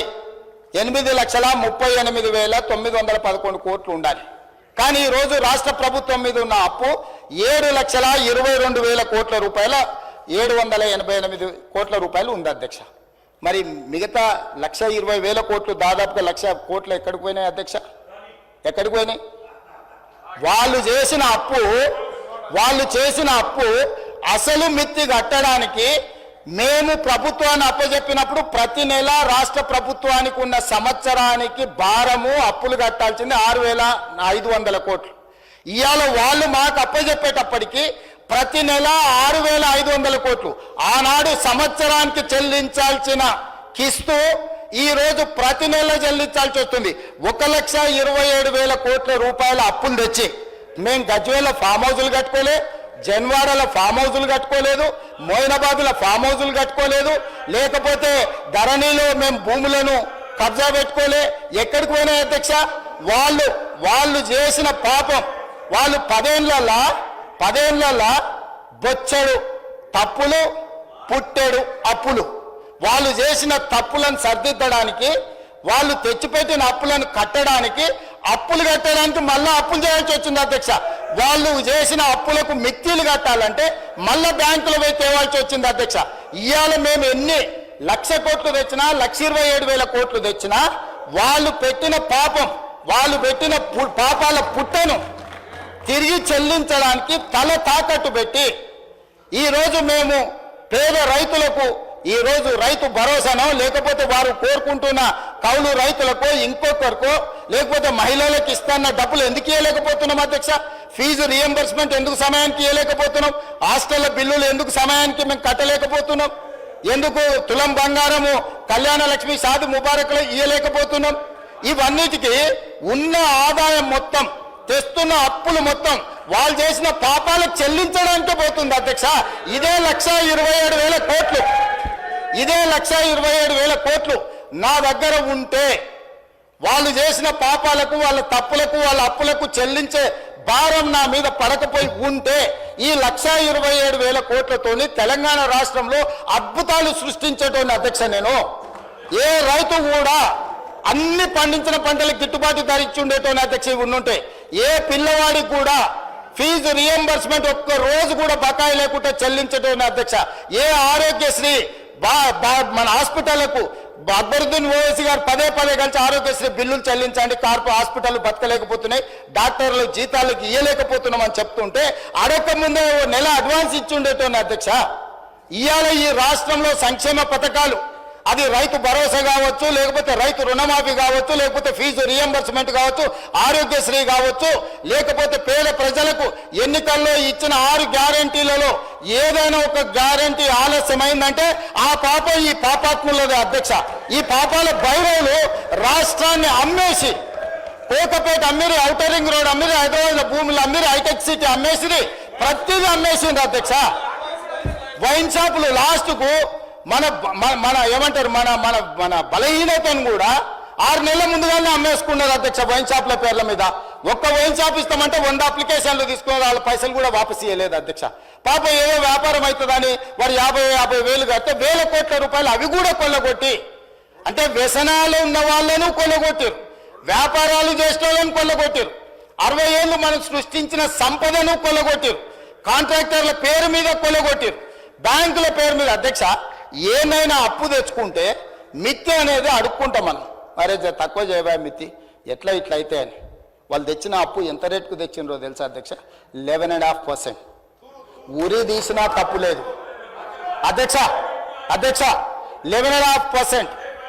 ఎక్కడైతే జైకా, వరల్డ్ బ్యాంక్, ప్రపంచంలో గొప్ప గొప్ప బ్యాంకులు కొన్ని ప్రాజెక్టులకు 2% నుంచి 4% మిత్తితో అప్పులు ఇచ్చేది ఉంటే 11.5%తో అప్పులు తేవడం వల్ల ఈ రోజు వేలాది కోట్ల రూపాయలు మిత్తికే కట్టాల్సి వస్తుంది అధ్యక్ష. ఇంత ఆర్థిక నేరం ఇతర దేశాలలో పాల్పడి ఉంటే ఉరి తీసి ఉండేటోళ్ళు అధ్యక్ష. దుబాయ్ లాంటి దేశాలలో బజార్లో నించోబెట్టి రాళ్లతో కొట్టి చంపేటోళ్ళు అధ్యక్ష. ఇంత బాధ్యత లేకుండా 11.5%తో అప్పులు తెచ్చే వాళ్ళు ఈ దేశంలోనే ఎవరు లేరు అధ్యక్ష. నేను ఎందుకు ఢిల్లీకి పోయిన అధ్యక్ష 20 సార్లు 23 సార్లు 50 సార్లు ఆర్థిక శాఖలో ఉండే నిపుణులను కాళ్ళు పట్టుకోవాల్సిన పరిస్థితి వచ్చింది అధ్యక్ష. కనీసం నా డెట్ రీస్ట్రక్చర్ చేయి, రేట్ ఆఫ్ ఇంట్రెస్ట్ 11.5% నుంచి కనీసం 7%కో 8%కో తగ్గించు అని 4-5% మిత్తి తగ్గించుకుంటే నాకు నెలకు 1000 కోట్ల రూపాయలు మిగులుతాయి. ఆ 1000 కోట్ల రూపాయలు ఏదైతే young India integrated residential schools, SC ST BC మైనారిటీలకు ఏవైతే రెసిడెన్షియల్ స్కూల్స్ ఇచ్చామని గొప్ప చెప్తున్నా, ఒక్క స్కూల్ బిల్డింగ్ అనే కట్టిరా అధ్యక్ష. కోళ్ల ఫారంలో కోళ్ల బుట్ట కింద కోళ్లను కమ్మినట్టు 4 రూమ్లలో 100,000 మంది పిల్లలు వండుకుంటారు అధ్యక్ష. ఆడపిల్లలకు బాత్రూమ్ లేక 4 గంటల నుంచి ఆ పిల్లలు లైన్లో నించుంటారు అధ్యక్ష. ఆడపిల్లలకు బాత్రూమ్లకు సమస్య ఉందని మంచినీళ్లు తాగుతలేరు అధ్యక్ష. ఆడపిల్లలు హృదయ విదారకంగా ఉన్నాయి అధ్యక్ష. జీవోలు ఇచ్చేసి హాస్టల్ పెట్టేసి ఎస్సీ ఎస్టీ బీసీ మైనారిటీ పిల్లలు కాబట్టి వాళ్ళు చావని అని వాళ్ళ కర్మకు వదిలేసి ఆ పిల్లల జీవితాలతో చెలగాటమాడి ఇలా 10 నెలల్లో మీరు ఏం చేయలేదు, హాస్టళ్లలో చచ్చిపోతున్నారని సిగ్గు లేకుండా తిరుగుతున్నారు అధ్యక్ష. ఇన్ని 100 హాస్టల్ ఇచ్చిన రెసిడెన్షియల్స్ అంటారు కదా, 10 ఏళ్లలో మీరు ప్రగతి భవన్ కట్టుకున్నారు, మీరు సచివాలయం కట్టుకున్నారు, మీరు ఫామ్ హౌజులు కట్టుకున్నారు, 33 జిల్లాలలో పార్టీ ఆఫీసులు కట్టుకున్నారు, టీవీలు పెట్టుకున్నారు, పేపర్లు పెట్టుకున్నారు, 1000 కోట్ల రూపాయల వ్యాపారాలు చేసుకున్నారు. కానీ ఆ పేదోళ్ళ పిల్లలు చదువుకొని హాస్టల్స్ కట్టిరా అధ్యక్ష. లక్షలాది పిల్లలు అధ్యక్ష, మన పిల్లలు అధ్యక్ష. ఎవరి పిల్లలు అధ్యక్ష? వాళ్ళు మీకు అధికారం కట్టబెట్టిన వాళ్ళ తల్లిదండ్రులు కాదా? వాళ్ళు మన కుటుంబ సభ్యులు కదా? మీ మీద ఎంత నమ్మకంతో ఎంత విశ్వాసంతో మీకు 2 సార్లు అధికారం అప్పచెప్తే మీ నిర్వాహకం, మీ విలాసవంతమైన జీవితం, మీ సెంటిమెంట్లు, మీకు కావాల్సిన గూడు పుటానీలు తప్ప ఆ పిల్లలకు ఒక గూడు కట్టిండ్రు అధ్యక్ష. 10 ఏళ్లలో ఎన్ని హాస్టల్స్ కట్టిండ్రు? 10 ఏళ్లలో ఎప్పుడైనా వాళ్ళ మెస్ ఛార్జెస్ నువ్వు టైంకి ఇచ్చినవా? 10 ఏళ్లలో ఎప్పుడైనా ఆడపిల్లలకు కాస్మెటిక్ ఛార్జెస్ ఇచ్చినవా? ఆడపిల్లలు తల్లిదండ్రులు సొంత బిడ్డను, పేగు తెంచుకొని పుట్టిన బిడ్డను హాస్టల్లో పెడతారా అధ్యక్ష? ఎంత పేదరికం ఉంటే, ఎంత తప్పని పరిస్థితి ఉంటే ఒక తల్లి, వీళ్ళు శ్రీమంతులు, వాళ్ళ పిల్లల పట్ల వాళ్ళకి ప్రేమ ఉండొచ్చు, కానీ శ్రీమంతులకు వాళ్ళ పిల్లల మీద ఉన్న ప్రేమ పేదోళ్ళకు లేదా అధ్యక్ష? మా దళితులకు, గిరిజనులకు, ఆదివాసులకు వాళ్ళ పిల్లల మీద ప్రేమ లేదా? ఆ ప్రేమ ఉన్నా ఆ ప్రేమను చంపుకొని కప్పి పుచ్చుకొని ఆ ఆడబిడ్డల్ని ప్రభుత్వ పాఠశాలలో చదివించడానికి పంపిస్తే బాత్రూంలో కట్టేనందుకు 10 ఏళ్ల సిగ్గుతో తల వంచుకొని ముక్కు నేలకు రాసి క్షమాపణ చెప్పాలి దళిత గిరిజన ఆదివాసీ సమాజానికి అధ్యక్ష. ఇవాళ ముఖం చెల్లక వారు రావట్లేదు, వారు వస్తారేమో కడుగుదామని సంవత్సరం నుంచి ఎదురు చూసిన అధ్యక్ష. ఇవాళ సందర్భం వచ్చింది కాబట్టి ఈ అంశాలన్నిటినీ నేను ప్రస్తావిస్తున్నా అధ్యక్ష. నాకు ఆ బాధ, దుఃఖం, ఆవేదన ఉంది కాబట్టి 40% నెట్ ఛార్జెస్ పెంచిన, 200% కాస్మెటిక్ ఛార్జెస్ పెంచిన, నా ఆర్థిక మంత్రిని పిలిచి స్ట్రిక్ట్ ఇన్స్ట్రక్షన్స్ ఇచ్చిన, నా ఫైనాన్స్ సెక్రటరీకి చెప్పిన, నువ్వు గ్రీన్ ఛానల్ వాళ్ళకి పేమెంట్ లేకపోతే నిన్ను సస్పెండ్ చేస్తానని అధికారిక వార్నింగ్ ఇచ్చిన అధ్యక్ష. ఇది నా నిబద్ధత. నీలాక కాంట్రాక్టర్ల కోసం, కమిషన్ల కోసం ఔటర్ రింగ్ రోడ్ అమ్ముడు, లేకపోతే కోకాపేట భూములు అమ్మి కాంట్రాక్టర్లకు ఇచ్చి కమిషన్లు పెట్టలే అధ్యక్ష. ఇవాళ నా నిబద్ధతను నువ్వా కోసం చేసేది? మీ స్థాయి ఎంత, మీరెంత నా గురించి మాట్లాడడానికే? ఇవాళ పరిపాలన మీద నాకా మీరు చదువు చెప్పేది? 10 ఏళ్ళు సర్వనాశనం చేసి, రాష్ట్రాన్ని తాకట్టు పెట్టి, రాష్ట్రాన్ని బొందలగడ్డ వేసి, 56 లక్షల మంది స్టూడెంట్ జీవితాలతో చెలగాటమాడి, పోటీ పరీక్షలు పెట్టకుండా, బడులు జరపకుండా, 10వ తరగతి పరీక్షలు నిర్వహించలేని సన్నాసులు, 12వ తరగతి పరీక్షలు పేపర్లు తిప్పలేని సన్నాసులు, పబ్లిక్ సర్వీస్ కమిషన్ క్వశ్చన్ పేపర్ల లీకులు, మీరా వచ్చి నాతో మాట్లాడేది అధ్యక్ష. అందుకే అధ్యక్ష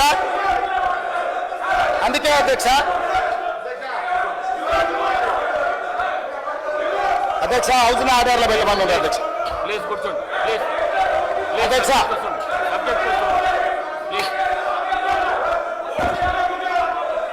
అధ్యక్ష ఇంతకుముందే అధ్యక్ష అధ్యక్ష అధ్యక్ష ఇంతకుముందు సభ్యులు తారక రామారావు గారు మాట్లాడుతూ కాళేశ్వరంలో మేము ఉచితంగా నీళ్ళు ఇస్తామన్నాడు. మిషన్ భగీరథలో ఉచితంగా నీళ్ళు ఇస్తామన్నారు. అదేవిధంగా రకరకాల కార్పొరేషన్ల మీద తీసుకున్న అప్పులు ప్రభుత్వమే కడుతుందన్నారు. కానీ గత ఆర్థిక మంత్రి బడ్జెట్లో కానీ రిజర్వ్ బ్యాంక్ ఇచ్చిన రిపోర్ట్లు, ఎందుకు రిజర్వ్ బ్యాంకు లెక్కలు చూపించిందంటే, Kaleshwaram irrigation project corporation limited పేరు మీద 64,651 కోట్లు అప్పు చేస్తే ప్రభుత్వం యొక్క లయబిలిటీ 16,162 కోట్ల రూపాయలు అని చెప్పారు. ఓన్లీ 25% గవర్నమెంట్ లయబిలిటీ అని చెప్పి 22-23 ఆర్థిక సంవత్సరంలో తప్పుడు నివేదిక ఇచ్చారు అధ్యక్ష. అదేవిధంగా Telangana drinking water supply corporation లిమిటెడ్లో 22,427 కోట్లు అప్పు చేస్తే 11,213 కోట్లు అని చూపించారు అధ్యక్ష. అదేవిధంగా షీప్ డెవలప్మెంట్ కార్పొరేషన్ కింద 1,314 కోట్లు అప్పు చేస్తే 65 కోట్లు మాత్రమే మా బాధ్యత అని, ఇట్లా మొత్తం 19 కార్పొరేషన్ల అధ్యక్ష. Telangana state water resources infrastructure development corporation limited, discoms, Telangana housing corporation limited, TG road development corporation limited, HMW SSB corporation, TG road transport corporation, sheep development corporation, Telangana urban finance and infrastructure development corporation limited, TS power corporation limited, TG fishermen cooperative societies federations limited, Telangana industrial infrastructure corporation, ITE and C fibre grid corporation, police housing corporation, horticulture development corporation, Hyderabad metro rail limited, Telangana dairy development cooperative federation limited, greater Hyderabad municipal corporation limited. వీటన్నిటి మీద వీళ్ళు చేసిన 19, ఇంకా నేను civil supplies corporation కొన్ని కార్పొరేషన్లు తీసుకోవాలి, only 19 కార్పొరేషన్లు నేను తీసుకున్నా అధ్యక్ష. ఈ 19 కార్పొరేషన్లలో వీళ్ళ సమయంలో వీళ్ళు చేసినప్పు 1,29,283 కోట్ల 60 లక్షల అధ్యక్ష. వీళ్ళు ఏం చెప్పారు? ఇవన్నీ వాళ్ళే కట్టుకుంటారు, మాకేం బాధ్యత లేదు, ఇందులో ఒక దాంట్లో 5%, ఇంకో దాంట్లో 25%, ఇంకొక దాంట్లో 50% మాత్రమే ప్రభుత్వం బాధ్యత. ఆ లెక్క ప్రకారము 38,867 కోట్ల రూపాయలని మాజీ ఆర్థిక మంత్రి గారు బడ్జెట్లో చూపించారు. ఈ బడ్జెట్లో ఉన్న కాపీలు తీసుకెళ్లి reserve bank as it is where it is report ఇచ్చింది. వేరాస్ 1,29,243 crores ఉన్న కార్పొరేషన్ల అప్పును వీళ్ళు తగ్గించి చూపించి 38,867 crores చూపించడంతో దాదాపుగా 80,000 కోట్ల రూపాయలు లెక్కలు అందులో తగ్గినాయి అధ్యక్ష. ఇప్పుడు నేను సూటిగా అడిగేది, ఇంతకుముందే సభ్యులు తారక రామారావు గారు మాట్లాడుతూ ఒక మాట అన్నారు, కాళేశ్వరం కార్పొరేషన్ కింద రైతులకు ఫ్రీగా నీళ్ళు ఇస్తామని, వాటర్ గ్రిడ్లో 100% ఫ్రీగా నీళ్ళు ఇస్తామని. వారు అట్లా చెప్పిండ్రా? హరీష్ రావు గారు ఏం చెప్పిండ్రు? ఇందులో 75% వసూలు చేస్తామని రాసిండు అధ్యక్ష. 25% ప్రభుత్వం బాధ్యత, 75% ఆ 25% దీని నుంచి. అదేవిధంగా డ్రింకింగ్ వాటర్లో 50% వసూలు చేస్తామని రాసిండు అధ్యక్ష. అదేవిధంగా అదేవిధంగా షీప్ డెవలప్మెంట్ కార్పొరేషన్లో 95% వసూలు చేస్తామని అడిగింది అధ్యక్ష. మా బీర్ లైలే ఈయన ఉన్నాడు. మా గొర్రె కాపరులకు ఏదైతే ఈ పథకం ఇచ్చిండ్రో, గొర్రెల బర్రెల పథకంలో 100% ఫ్రీగా అని వాళ్ళు చెప్పారు. వాళ్ళు కొంత ఫీజు కట్టుకుంటే మిగతాది వీళ్ళు ఇచ్చే ఏదైతే ఫండ్ ఉందో, ఇక్కడ 95% గొర్రె కాపరుల నుంచి వసూలు చేస్తామని ఇక్కడ రాసిండ్రు అధ్యక్ష. అదేవిధంగా అధ్యక్ష, తెలంగాణ అర్బన్ ఫైనాన్స్ ఇన్ఫ్రాస్ట్రక్చర్ అంటే ఇక్కడ చేసే దాంట్లో 5% మాత్రమే వసూలు చేస్తాం, 5% మాత్రమే స్టేట్ గవర్నమెంట్ కడతాం, మిగతా మొత్తం మేము వాళ్ళు ఎవరైతే ఉపయోగించుకుంటారో వాళ్ళ దగ్గర. అంటే ఈరోజు ప్రభుత్వానికి ఇంకా ఎక్కువ అప్పులు చేసుకోవడానికి దొంగ లెక్కలు రాసి ప్రభుత్వానికి ఇంకా అప్పులు చేసుకోవడానికి వెసులుబాటు ఉందని ఇంకొక 1,00,000 కోట్లు మళ్ళా అప్పులు తెచ్చి అత్యధిక వడ్డీతో తెచ్చి వాటిని కూడా కొల్లగొడదామని కుట్రతోని దొంగ లెక్కలు చూపించి, పాపం చంద్రశేఖరరావు గారు కూడా ఈయన కంటే ముందు ఆర్థిక మంత్రి ఉన్నాడు, పాపం ఆయన ఉన్నట్టు చూపించిండు. ఆయన దొంగ లెక్కలు చూపించాలి. యువతలు ఏం లెక్క ఉందో ఈ పట్టికలు ఉన్నదే చూపించండి ఆయన. అంతకంటే ముందు పోయిన ఆ వెనకాల ఉన్న ఆయనకు చాలా మంచి మిత్రుడు కేసులు ఇచ్చి బయటికి తోలిండు కదా, ఆయన పేరు ఈటెల రాజేందర్ కూడా ఈ దొంగ లెక్కలు చూపించలేదు అధ్యక్ష. పాపం ఆయన కూడా ప్లెయిన్గా ఉన్నట్టు చూపించండు. ఈటెల రాజేందర్ 5 ఏళ్ళు, చంద్రశేఖరరావు గారు 1 సంవత్సరం, 6 సంవత్సరాలు నేను చెప్పిన 1,29,000 కోట్ల ప్రకారం రాష్ట్ర ప్రభుత్వం అప్పులు తెచ్చిందని రిజర్వ్ బ్యాంకుకు బడ్జెట్లో పెడితే, ఘనత వహించిన ఈ పెద్ద మనిషి వచ్చి దీన్ని తగ్గించి 38,000 కోట్లకు చూపించి ఈయన వ్యవహారం ఎట్లుందంటే క్వశ్చన్ పేపర్ ఈయనే తయారు చేసిండు, పరీక్షలు ఈయననే రాసిండు, పరీక్షల పేపర్లు ఈయననే దిద్దిండు. నాకు సన్మానించాలి. 100కి 110 మార్కులు వచ్చినాయి నాకు అని. అయ్యా నువ్వే రాస్తేవి, నువ్వే ఇస్తేవి, నువ్వే బడ్జెట్లో పెడితే గదే రిజర్వ్ బ్యాంకు తీసుకుని రిజర్వ్ బ్యాంకు గదే ప్రింట్ చేసి దాని కింద మళ్ళీ ఇట్లా వితండవాదం చేస్తారని సుక్క పెట్టి కింద పెట్టారు. నా సోర్సు తెలంగాణ స్టేట్ బడ్జెటే సోర్సు అని చెప్పి నువ్వు ఇచ్చిన సోర్సు, నువ్వు ఇచ్చిన దొంగ లెక్కలు, నువ్వు ఇచ్చిన తప్పు లెక్కలు రిజర్వ్ బ్యాంకు తీసుకొని లెక్కలు రాస్తే మళ్ళీ అది తీసుకొచ్చి సభలో పెట్టే సూచన రిజర్వ్ బ్యాంకు నాకు సర్టిఫికెట్ ఇచ్చింది, నాకు మెడల్ ఇచ్చింది, నన్ను మీరు సన్మానిస్తారా లేదా? ఇప్పుడు ఈ సభలో నాకు నిలువెత్తు సన్మానం చేసి అదేదో నిలువు మన సమ్మక్క సార్ లెక్క లేదు చేస్తారు కదక్క.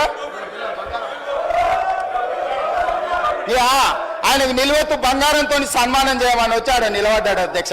హైట్ కూడా తక్కువ లేడు, వెళ్ళి అట్లా చేద్దామన్నా. అంటే నేను అడిగేది ఏంటి అధ్యక్ష అంటే, మీరు ఇచ్చిన తప్పు లెక్కలు మీరు ఎంతకాలము తప్పుదో పట్టిస్తారు, ఇంకెంతకాలం ప్రజల్ని మోసం చేస్తారు, అబద్ధాల లెక్కలతో ఎంతకాలం ఈ ప్రజల్ని మభ్యపెడతారు? నిజాలు ఇప్పటికైనా గ్రహించండి. నా రిక్వెస్ట్ ఒక్కటే, ఏం మించిపోలే, 10 ఏళ్ళు మీరు ప్రభుత్వాన్ని నడిపినారు, ప్రజలు మాకు అవకాశం ఇచ్చారు, మమ్మల్ని ఊపిరి తీసుకొని అప్పులేడునో తప్పులేడునో మమ్మల్ని చూడనియండి, సర్దుకొనియండి.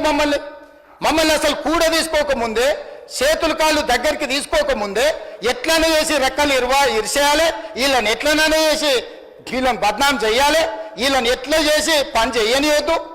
అధ్యక్ష వాళ్ళు ప్రభుత్వాన్ని 10 ఏళ్ళు నడిపారు అధ్యక్ష. నేను సూటిగా అడగదలుచుకున్నా, నేను అంటే ఆవేదనతో అడుగుతున్నాను. నేను కోపంతో, వాళ్ళ మీద కోపం అనే పదానికి వాళ్ళకి అర్హత లేదు, నేను కోపపడేటంత. అధ్యక్ష కొడంగల్ మీ అమ్మమ్మ గారు రావునా అధ్యక్ష? మీ అమ్మమ్మ ఊరు కొడంగలే కదా. ఆ ప్రాంతం ఎంత వెనుకబడ్డది అధ్యక్ష మీకు తెలియదా? మీరు చూసింది కదా, కళ్ళతో చూసుకుంటూ పెరిగింది కదా. దేవుడు నాకు ఒక అవకాశం ఇచ్చి నా ప్రాంతం కాకపోయినా, నేను పుట్టకపోయినా, నేను అక్కడ పెరగకపోయినా 2009లో 14 రోజుల్లో నన్ను ఆశీర్వదించి 7,000 ఓట్లతో నన్ను ఎమ్మెల్యే గెలిపించారు అధ్యక్ష. 5 సంవత్సరాల తర్వాత అదే ప్రజలు మళ్ళీ నన్ను 14,000 ఓట్లతో గెలిపించారు అధ్యక్ష. అక్కడి ప్రజలకు నా జీవితాంతం ఏమి చేసినా కూడా, నేను వాళ్ళకి ఎంత సేవ చేసినా కూడా తక్కువనే అవుతుంది. అట్లాంటిది ఈరోజు అక్కడి నుంచి నేను ఎమ్మెల్యే గెలిచి ముఖ్యమంత్రి అయినా, స్వతంత్రం వచ్చినప్పటి నుంచి ఆ కొడంగల్ శాసనసభ నియోజకవర్గాన్ని ఒక్కసారి అచ్యుతారెడ్డి గారు మనం పుట్టినప్పుడు 65, 66 టైంలో కొద్ది పీరియడ్కి ఏదో మంత్రి చేసింది. స్వతంత్రం వచ్చినప్పటి నుంచి ఈ రోజు వరకు అక్కడ మంత్రి పదవి కానీ ఇంకో పదవి కానీ ఏది రాలే. ఒక పరిస్థితి ఎట్లుందంటే, మనం కర్ణాటక తెలంగాణ అని తెలియని పరిస్థితి ఉంది. సగం ప్రజలు కన్నడ మాట్లాడుకుంటారు, సగం తెలుగు మాట్లాడుకుంటారు. ఎందుకంటే అది అంతకుముందు భాషా ప్రయుక్త రాష్ట్రాల విభజన కాకముందు ఇది అటువైపు ఉండే కాబట్టి సగం ప్రజలు కర్ణాటక తెలంగాణ అనుకునే పరిస్థితి. ఇప్పుడు లేక ఆ ప్రజల అదృష్టమో నాకు దేవుడిచ్చిన అవకాశమో ఇవాళ నేను అక్కడ ఎమ్మెల్యేనైనా ముఖ్యమంత్రిని అయినా అధ్యక్ష. నేను అక్కడ వేలాది మంది నిరుద్యోగ యువతులు ఉన్నారు, ఎక్కువ చదువుకున్న వాళ్ళు లేరు. కొన్ని పరిశ్రమలు తెచ్చి ఆ పరిశ్రమల ద్వారా వాళ్ళకు ఉద్యోగ ఉపాధి అవకాశాలు కల్పించాలని ప్రయత్నం చేసిన. 10 ఏళ్ళు ప్రభుత్వాన్ని నడిపిన వాళ్ళు ఫార్మాసిటా ఇండస్ట్రియల్ పార్కా పక్కకొద్దాం, ఎయిర్పోర్ట్కు కూతవేటు దూరంలో అత్యంత విలువైన భూములు 5 కోట్లు 10 కోట్లకు ఎకరం ఉండే భూములు 15,000 ఎకరాలు వీళ్ళు సేకరించి ఫార్మా పెడతామని ఫార్మా సిటీ పెడతామన్నది వీళ్ళు కాదు అధ్యక్ష.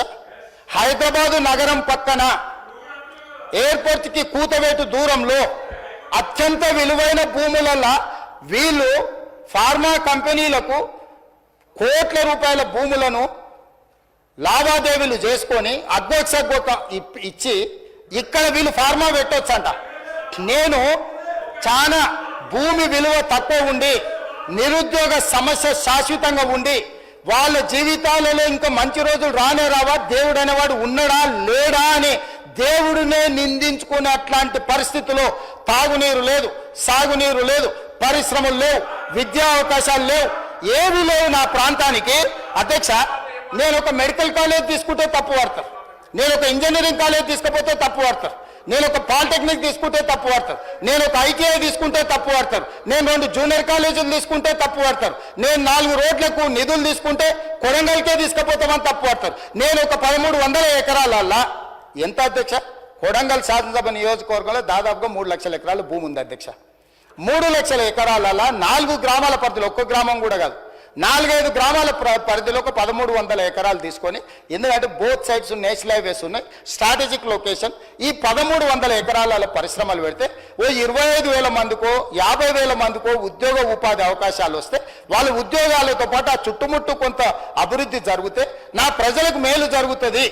నన్ను ఇంతగా నేను ఏమైతానో, నేను ఎక్కడి నుంచి వచ్చినో తెలియనప్పుడు, నేను ఎలాంటి వాడినో తెలియనప్పుడు 15 రోజుల్లో గుండెలు పెట్టి చూసుకొని భుజాల మీద మోసుకొని 7,500 ఓట్ల మెజార్టీతో నన్ను ఎమ్మెల్యేని చేస్తే ఇవాళ నా చర్మం వచ్చి వాళ్ళకి చెప్పులు కుట్టించినా కూడా తక్కువనే అధ్యక్ష. అట్లాంటిది నేను విశ్వాసంతో ఆ ప్రాంతాన్ని అభివృద్ధి చేయాలి, అక్కడ ఉండే నిరుద్యోగ యువకులను ఆదుకోవాలి, అక్కడ విద్య ఉద్యోగ ఉపాధి అవకాశాలు పెంచాలని ఒక 1300 ఎకరాల భూసేకరణ చేస్తే కోట్ల రూపాయలు పంపించి మందు దాగిపించి నా మీద దాడి చేపిస్తే నేను బాధపడకపోతుంటా అధ్యక్ష. నాకు ఇది కొత్త కాదు, ఎన్ని రకాల దాడులు చేసిండో మనం చూసినాం. కానీ అధికారులు అధ్యక్ష, అధికారులు ఏం పాపం చేసిండ్రు అధ్యక్ష? అధికారులు ప్రభుత్వం ఇచ్చే ఆదేశాలను అమలు చేస్తారు.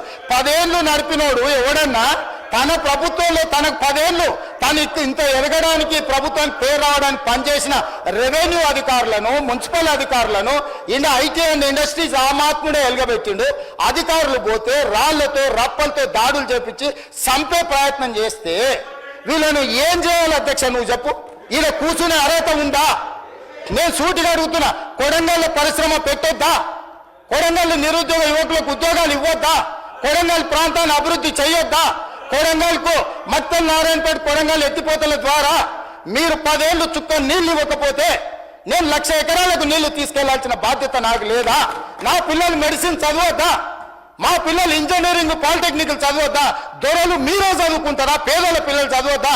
95% ఎస్సీ ఎస్టీ బీసీ మైనారిటీలు ఉన్న నియోజకవర్గం నాది అధ్యక్ష. నా ప్రజలకు నేను చేయకపోతే నాకెందుకు అధ్యక్ష కూర్చి? వీళ్ళు అడ్డం వస్తే తొక్కుకుంటూ పోయేలా చేస్తాను. అందుకే చెప్పిన అధ్యక్ష. నేను ఎందుకు చెప్పినా, నా ప్రాంత అభివృద్ధికి అడ్డం పడితే నా ప్రజలకు నేను నాకు అవకాశం వచ్చినప్పుడు చేయడానికి అడ్డుపడతారా? ఇవాళ మూసీ అభివృద్ధి చేస్తామంటే వాళ్ళు చేసిన ప్రతిపాదన. మూసీ రివర్ డెవలప్మెంట్ కార్పొరేషన్ ఎవరు అధ్యక్ష పెట్టింది? ఈ గత వహించిన ఆయన కదా పెట్టింది. దానికి పార్టీ ఫిరాయించిన ఓ ఎమ్మెల్యేను చైర్మన్ చేయలేదా? ఆయన కూడా మీకు దోస్తే కదా అధ్యక్ష? ఆయన కూడా మీ దోస్తే కదా అధ్యక్ష? ఆయనను చైర్మన్ చేయలేదా మూసీ రివర్ డెవలప్మెంట్ కార్పొరేషన్కి?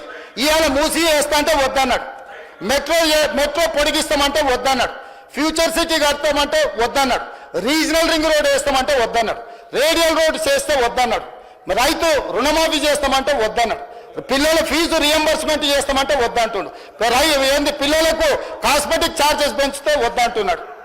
కొడంగల్లో పరిశ్రమ వేస్తా అంటే వద్దంటుండు. ఇక అన్ని వద్దన్నాక అధ్యక్ష ఈ తెలంగాణ రాష్ట్రాన్ని అభివృద్ధి పదం వైపు నడిపించాలంటాడు. ఎట్లా సాధ్యం అధ్యక్ష? ఎట్లా సాధ్యం మీరు చెప్పండి అధ్యక్ష? పరిశ్రమలు పెట్టొద్దంటివి, భూసేకరణ చేయొద్దంటివి, రోడ్లు వేయొద్దంటివి, రైళ్లు తీసుకురావద్దంటివి, రీజనల్ రింగ్ రోడ్డు కట్టొద్దంటివి, రేడియల్ రోడ్ చేయొద్దంటివి, సాగునీటి ప్రాజెక్టులు కట్టొద్దంటివి, దొంగలకు సద్దులు మోయబట్టివి. దొంగలకు సద్దులు మోసే ఉద్దేశము ఇవాళ మీరు ఇట్లా తయారైతే తెలంగాణ రాష్ట్రం ఎట్లా అభివృద్ధి పదం వైపు నడుస్తుంది అధ్యక్ష? మీరు చెప్పండి. ఏం చేయాలి అధ్యక్ష? నేను ఇన్ని రకాలుగా తెలంగాణను అడ్డుకునేటోళ్ళని ఏం చేయాలనో సభలుండే సభ్యులేగా తెలంగాణ సమాజం కూడా నాకు సూచన చేయాలి. అధ్యక్ష, నేను నల్లమల్ల అడవుల్లో నుంచి వచ్చిన అధ్యక్ష, క్రూర మృగాల మధ్యలో పెరుక్కుంటూ వచ్చిన, తొక్కుకుంటూ వచ్చిన అధ్యక్ష. ఇక్కడికి ఉత్తగా రాలే, ఇక్కడికి ఉత్తగా రాలే. ఇక్కడ ఉన్నోని తొక్కుతే అక్కడ వేయలేని అట్లా తొక్కి ఇక్కడికి వచ్చిన అధ్యక్ష. ఉత్తగా రాలే. అయ్య పేరు మీదనో మామ పేరు మీదనో ఎవరి పేరు మీదనో చెప్పుకొని ఇక్కడికి రాలే అధ్యక్ష. స్వశక్తి మీద కష్టపడి వాళ్ళకు ఒకటే సభ చూసారు అధ్యక్ష. జిల్లా పరిషత్ చూసిన, శాసన మండలి చూసిన, శాసనసభ చూసిన, లోక్సభ చూసిన, ఇవాళ ముఖ్యమంత్రికి వచ్చిన అధ్యక్ష. ఏం వాళ్ళకంటే వాళ్ళు అమెరికాలో లేకపోతే ఆంధ్రాలో విజ్ఞానంలో గుంటూరులో చదువుకున్న సాగు తెలివితేటలు ఉండొచ్చు. నాకు సామాన్యుడు తెలివితేటలు అధ్యక్ష. రైతు బిడ్డను అధ్యక్ష. నేను అడవుల్లో నుంచి వచ్చిన అధ్యక్ష. పులులు ఉంటాయి అధ్యక్ష నేను ఉన్న దగ్గర. పులుల నుంచి, సింహాల నుంచి, మృగాల నుంచి ఎట్లా బయటపడాలో నాకు తెలుసా అధ్యక్ష. అల్లా తప్పగా రాలే. ఆషామాషిగా మాట్లాడితే ఎందుకంటే ఈ హోదా, ఈ బాధ్యత ప్రజల కోసం ఇచ్చిందని, నా వ్యక్తిగతమైన కోప తాపాలతో ఈ బాధ్యత నెరవేర్చొద్దని చాలా ఓపికగా, చాలా మర్యాదగా, గౌరవంగా ఈరోజు ఉన్న అధ్యక్ష. నేను ఒక్కటే అడుగుతున్నా అధ్యక్ష ప్రతిపక్షాన్ని, రీజనల్ రింగ్ రోడ్డు వేసుకుందామా వద్దా? రేడియల్ రోడ్స్ వేసుకుందామా వద్దా? మన ఫ్యూచర్ సిటీని కట్టుకుందామా వద్దా? మూసీని నిర్మించుకుందామా వద్దా? మెట్రో రైలును పొడిగించుకుందామా వద్దా? హైదరాబాద్లో ఫ్లైఓవర్లు కట్టుకుందామా వద్దా? హైదరాబాద్లో టన్నెల్స్ కట్టుకుందామా వద్దా? అక్బరుద్దీన్ ఓవైసీ గారిని నేను రిక్వెస్ట్ చేస్తే హైదరాబాద్ అభివృద్ధి కోసం is very much concern about Hyderabad development. ఈ not today. Yes, time and again he has demanded to Rajshekhar Reddy, to Chandrababu Naidu, Rosai, to Kiran Kumar Reddy, including Chandrasekhar Rao. But the then government, they never reacted on old city development. I have told clearly, this is not old city, this is original city. I have to develop original city. That is what my commitment, that is what I am doing. So, ఒక సభ్యులు వారితోని వారి యొక్క London నుండి యాదృచ్ఛికంగా నేను request చేసి తీసుకెళ్ళి మనం ప్రపంచ దేశంలో జరిగిన అభివృద్ధిని చూసి మన రాష్ట్రాన్ని, మన నగరాన్ని మనం ఎట్లా అభివృద్ధి చేసుకుందాం ప్రయత్నం చేస్తామని సహకారం అడిగిన అధ్యక్ష. మన టీంను పంపించిన సౌత్ కొరియాకి చూసి రాపోండి అని. వాళ్ళు ఎమ్మెల్యేలను ఆబ్సెంట్ చేయించిండు ఒత్తిడి చేసి. నేను ఆల్ పార్టీ కమిటీ పంపించిన అధ్యక్ష. నేను నా ఎమ్మెల్యేలను పంపించాలి, అధికారులను పంపించిన. ఎందుకంటే ఇతర దేశాలలో జరిగిన అభివృద్ధిని చూడడం ద్వారా దుబారా తగ్గించడం ఎట్లా, ప్రపంచంతో పోటీ పడడం ఎట్లా అనే దాంతో నేను కొన్ని దేశాలు తిరిగి వచ్చిన. తమరు చూసి వచ్చారు, south Korea council chairperson Sukhender Reddy గారు చూసి వచ్చిండ్రు, ఎమ్మెల్యేలు పోయి వచ్చిండ్రు. వాళ్ళ ఎమ్మెల్యేలు పోతామంటే ఆఖరి నిమిషంలో వాళ్ళని పోవద్దని ఒత్తిడి చేసి వాళ్ళని పోనీయలేదు అధ్యక్ష. నేను ఒకటే అడుగుతున్నా అధ్యక్ష, ఏం బుద్ధి ఇది అధ్యక్ష? ఏం బుద్ధి ఇది మంచిదా తెలంగాణ రాష్ట్రానికి? ఇందుకోసమైనా తెలంగాణ రాష్ట్రం సాధించుకున్నది, ఇందుకోసమైనా 1200 మంది విద్యార్థులు ప్రాణాలు త్యాగం చేసి అమరులయ్యి తెలంగాణ రాష్ట్రం సాధించుకుంటే, ఆ సాధించుకున్న తెలంగాణను అభివృద్ధి చేసుకునే సోయి మనకు లేకపోతే, సోయున్నోడు చేస్తుంటే కాళ్ళలో కట్టబెట్టి అడ్డం పడి ఇట్లా చేస్తే ఈ దుర్మార్గులను తెలంగాణ సమాజం క్షమిస్తుంది అధ్యక్ష? మీరు చెప్పండి. ఈ ఆర్థిక ఉగ్రవాదులను తెలంగాణ సమాజం ఎంతకాలం భరించాలని నేను అడుగుతున్నా అధ్యక్ష. అందుకే అధ్యక్ష ఈరోజు రైతు భరోసా రైతుల కోసము, నగర అభివృద్ధి, ఉద్యోగాలు చేసుకున్న విద్యార్థుల కోసము, విద్యను పెంపొందించడము, సాంకేతిక నైపుణ్యము, young India skills university, young India sports university, young India integrated residential schools, ఇవన్నీ వినూత్నమైన ఆలోచనలు. మీరు స్పోర్ట్స్ స్టేడియంలు గతంలో కడితే దేనికి ఇచ్చిండు అధ్యక్ష? సన్బర్న్ పార్టీలకు ఇచ్చిండు అధ్యక్ష. డ్రగ్స్ తీసుకునే పార్టీలకు ఇచ్చిండు అధ్యక్ష. సిగ్గులేదు అధ్యక్ష. స్టేడియం క్రీడల కోసం నిర్మించిన గచ్చిబౌలి స్టేడియంలో తాగి ఊగడానికి ఎవరైనా బాధ్యత ఉన్నోడు ఇస్తాడా అధ్యక్ష? అట్లాంటి పనులు చేసి మళ్ళీ ఇక్కడికి వచ్చి వాదిస్తారు, ఇక్కడికి వచ్చి దబాయిస్తారు. ఏంది అధ్యక్ష ఇది? ఇవన్నీ కూడా నేను కోపంతో చెప్తలేను అధ్యక్ష. తెలంగాణ సమాజం ఆలోచన చెయ్యాలి. అక్కడున్న మిగతా సభ్యులకు కూడా తెలంగాణ సమాజం పట్ల కొంత కమిట్మెంట్ ఉన్న పార్టీలు ఉండు. విధి లేని పరిస్థితుల్లో, తప్పని పరిస్థితుల్లో, రాజకీయ విధి లేని పరిస్థితుల్లో ఉండొచ్చు. అట్లాంటి వాళ్ళు సావాసం చేయకండి. వాళ్ళు కేవలం దొంగలకు సద్దులు మోసేటోళ్ళే. తెలంగాణ సమాజం కోసం పనిచేసే వాళ్ళు కాదు. అక్కడ ఉండే మా సహచరులు కొంతమంది ఆఖరి బెంచ్ వాళ్ళు ఉండు, నాకు కావాల్సిన వాళ్ళు, వాళ్ళకి తెలుసు వాళ్ళ ఆవేదన, వాళ్ళ బాధ, వాళ్ళు కూడా మీకు తెలుసు అధ్యక్ష. విధి లేని పరిస్థితుల అచేతనంగా వాళ్ళు వాళ్ళు వాళ్ళు వాళ్ళు బాధపడుతున్నారు. ఎందుకంటే వాళ్ళు ఈ నగరం వాళ్ళు అధ్యక్ష. ఇక్కడనే పుట్టిరు, ఇక్కడనే పెరిగిరు. ఈ నగరం అభివృద్ధి ఎంతో వాళ్ళ గౌరవం పెరుగుతుంది. ఇవాళ ఈ నగరం పరిస్థితి ఢిల్లీ చూసిరు కదా అధ్యక్ష. ఢిల్లీ కాలుష్యం వల్ల బడులు బంద్ అయినాయి, వ్యాపారాలు బంద్ అయినాయి, పార్లమెంటు బంద్ అయింది. అక్కడ ఉన్న వాళ్ళందరూ వలసలిపోతున్నారు ఇతర ప్రాంతాలకు. హైదరాబాద్ నగరాన్ని కూడా అట్లా చేసుకుందామా అధ్యక్ష? నల్గొండ జిల్లా ఏం పాపం చేసింది అధ్యక్ష? మా ఎంకన్న పదే పదే మాట్లాడుతుంటే మీరు విన్నారు కదా. ఏం పాపం చేసి ఫ్లోరైడ్ భూమిలో ఉంటే ఆ ఫ్లోరైడ్ బాధితులు ఇప్పటికీ తరతరాలుగా కాలు వంకర, నడుము వంకర ఇవాళ బతకలేని పరిస్థితి నల్గొండ జిల్లాలో ఉంటే ఎస్ఎల్బిసి టన్నెల్ ద్వారా 3.5 లక్షల ఎకరాలకు నీళ్లు ఇచ్చి ఆ నల్గొండ జిల్లాను బాగు చేయాలని ఈరోజు బ్రాహ్మణవెల్లి కానీ, పిల్లాయపల్లి కాలువ కానీ, ధర్మారెడ్డి కాలువ కానీ ఈ ప్రాజెక్టులని పూర్తి చేయాలని వాళ్ళు కంకణం కట్టుకొని ప్రయత్నం చేస్తే 10 ఏళ్ళు పొడవు పెట్టింది అధ్యక్ష. ఎస్ఎల్బిసి 32 కిలోమీటర్ల ఆనాడు ఉమ్మడి రాష్ట్రంలో టన్నెల్ పూర్తి చేస్తే 10 కిలోమీటర్ల టన్నెల్ పూర్తి చేయకుండా నల్గొండకు అన్యాయం చేశారు, ద్రోహం చేశారు అధ్యక్ష. అన్యాయం అన్నది దీన్ని. అక్కడ ఉన్న జగదీశ్వర్ రెడ్డి గారిని గుండెల మీద చేసుకొని చెప్పమని వాళ్ళు చేసింది కరెక్ట్ అని 10 ఏళ్ళు 10 కిలోమీటర్లు టన్నెల్ తవ్వకపోవడం కేసీఆర్ గారి గొప్పతనం, మా పార్టీ సాధించిన విజయం అని జగదీశ్వర్ రెడ్డి గారు చెప్పగలరా నల్గొండ ప్రజలకని నేను అడుగుతున్నా అధ్యక్ష. ఈయన ఈ నగరం నుంచి వెలువడుతున్న కాలుష్యం, పరిశ్రమల నుంచి తీసుకొచ్చి పోస్తున్న కాలుష్యం, ఈ రోజు ఫార్మా కంపెనీల నుంచి అదర్ ఇండస్ట్రీస్ కాలుష్యం, ఇదే కాదు అధ్యక్ష, పశువుల కలేబరాలు, మనుషుల శవాలు ఈరోజు కొట్టుకుపోయి నల్గొండ ప్రజలకు శవాలను తెల్లారి లేస్తే ఏ శవాన్ని చూడాల్సి వస్తుందో అని వాళ్ళు బాధతోనే ఈరోజు బతుకుతున్నారు అధ్యక్ష, భయంతో బతుకుతున్నారు అధ్యక్ష. ఇలా మూసి పరివాహక ప్రాంతంలో పండించిన పంట ఏది తినట్లేదు అధ్యక్ష. నేను మొన్న పోయినప్పుడు ఆడపిల్లలు తల్లులు వచ్చాన్నారు, కొత్తగా పెళ్ళి అయితే పిల్లలు కూడా పుట్టట్లేదు ఈ నీళ్ళ వల్ల, మేము గర్భం దాల్చాలంటే కూడా మాకు భయం అవుతుంది అని ఆడబిడ్డలు వచ్చి చెప్పారు అధ్యక్ష. మూసి ప్రక్షాళన చేస్తాము, మూసీలో ఒక మంచి నీళ్లు నల్గొండ జిల్లాకు పంపుదాము, ఆ నల్గొండ జిల్లా దేవుడు ఒకవేళ వాళ్ళ శాపం పెట్టినా ఆ శాపాన్ని మనం కష్టపడి కడుక్కుందాం అని అంటే మూసి గట్టొద్దు, ఎట్లా కడతావో నేను చూస్తా అంటాడు అధ్యక్ష. ఇదేనా అధ్యక్ష ప్రధాన ప్రతిపక్షం చేయాల్సిన పని? వీళ్ళు ఇట్లనే ఉంటారు అధ్యక్ష. మరి ఆయన ఇదే చెప్పి తోలుతున్నాడా వీళ్ళ? నిన్న అక్బరుద్దీన్ ఓవైసీ గారు అదే అడిగారు, ఆయన ఇచ్చిన ట్రైనింగ్ ఇదేనా? ఇదేనా వాళ్ళు ఇచ్చిన ట్రైనింగు? ఇవాళ ఇట్లా తయారైతే, విధ్వంసకారులుగా తయారైతే, తెలంగాణను విధ్వంసం చేయాలని వీళ్ళు బయలుదేరితే, ఇట్లాంటి విధ్వంసం చేసేటోళ్లకు ఎలాంటి బరి తెగించిన క్రూర ముగాలనైనా బోనులు బంధించే శక్తి నా సభకు, నా సభ్యులకు ఉంది అధ్యక్ష. నేను ఇవాళ సవాలు విసురుతున్నా, రా నల్గొండ పోదాం, భువనగిరి పోదామా, నల్గొండ పోదామా, ఆలేరు పోదామా, రంగారెడ్డి జిల్లా పోదామా, ఎల్బీ నగర్ పోదామా, మహేశ్వరం పోదామా, నకరేకల్ పోదామా, మరి రాజగోపాల్ మునుగోడు పోదామా, ఏడు పోదామా, రాండి బాబామాతలు ఇద్దరు. నేను రాజగోపాల్ గారు గన్మెన్లు లేకుంటేస్తే మీరిద్దరు గన్మెన్లు లేకుంటారా అని ప్రజల దగ్గర పోదాం, అడుగుదాం. మూసి కట్టాలనా, మూసి కడగాలనా వద్దా, మూసి ప్రక్షాళన చేయాలనా వద్దా, నల్గొండ ప్రజలను అడుగుదాం అధ్యక్ష. ఎంత దుర్మార్గం అధ్యక్ష, ఉమ్మడి రాష్ట్రంలో కూడా వాళ్ళు ఇంత ద్రోహం చేయలేదు, అంతకంటే ద్రోహులుగా తయారైనరు. ఇదేంటి అధ్యక్ష ఈ కక్ష, ఈ రకమైన వ్యవహారము? కాబట్టి దయచేసి అధ్యక్ష ఈ చర్చ రైతులకు ఉపయోగపడేటట్టు ఉండాలి. ఈరోజు ఈ సభలో రైతు భరోసా మీద స్వల్పకాలిక చర్చ మా మంత్రి తుమ్మల నాగేశ్వరరావు గారు ఏదైతే ప్రవేశపెట్టిండ్రో, దయచేసి పంతాలకు పట్టింపులకు పోకండి. మనం చిన్నగా ఉన్నప్పుడు బట్టలు వేసుకోకుంటుంటాం, కొంచెం పెద్దగా అయినాక నిక్కర్ వేసుకుంటాం, కొంచెం పెద్దగా అయితే ప్యాంట్ వేసుకుంటాం, బాగుపడితే సూట్ వేసుకుంటాం, అంతే కదా అధ్యక్ష? అట్లనే రైతుకు మన వెసులుబాటును బట్టి, మన ఆర్థిక స్థితిగతులను బట్టి వాళ్ళకి మేలు చేయడానికి ఎన్నో రకాల ఉపాయాలు, ప్రణాళికలు తీసుకొస్తాం. ఈరోజు సరే మీరు మొదలు పెట్టారా, మంచిది, దాన్ని కొనసాగిద్దాం, ఇంకా మంచిగా చేద్దాం, దుబారా తగ్గిద్దాం. దుబారా తగ్గించడం ద్వారా ఇంకా కొంతమందికి ఎక్కువ మేలు జరుగుతుంది, ఇంకా పెంచివచ్చు.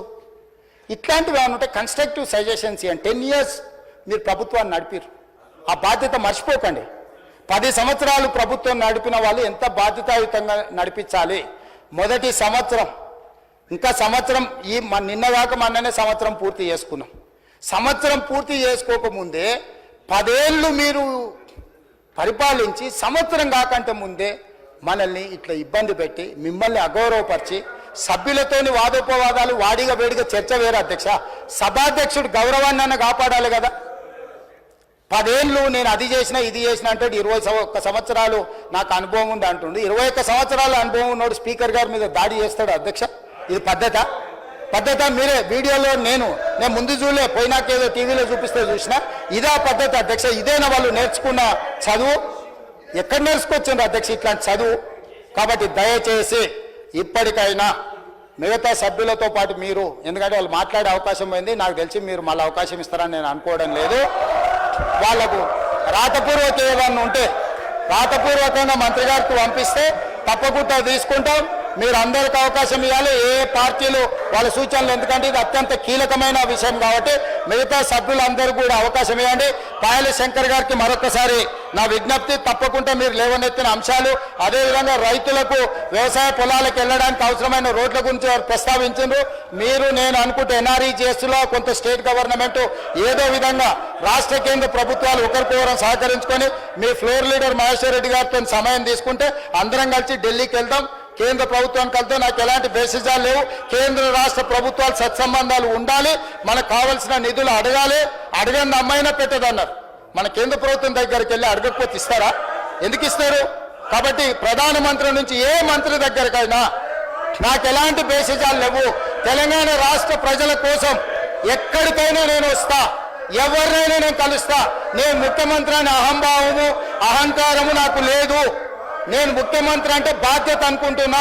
ఈ బాధ్యతను నేను ప్రజల కోసం వినియోగించాలనుకుంటున్నా.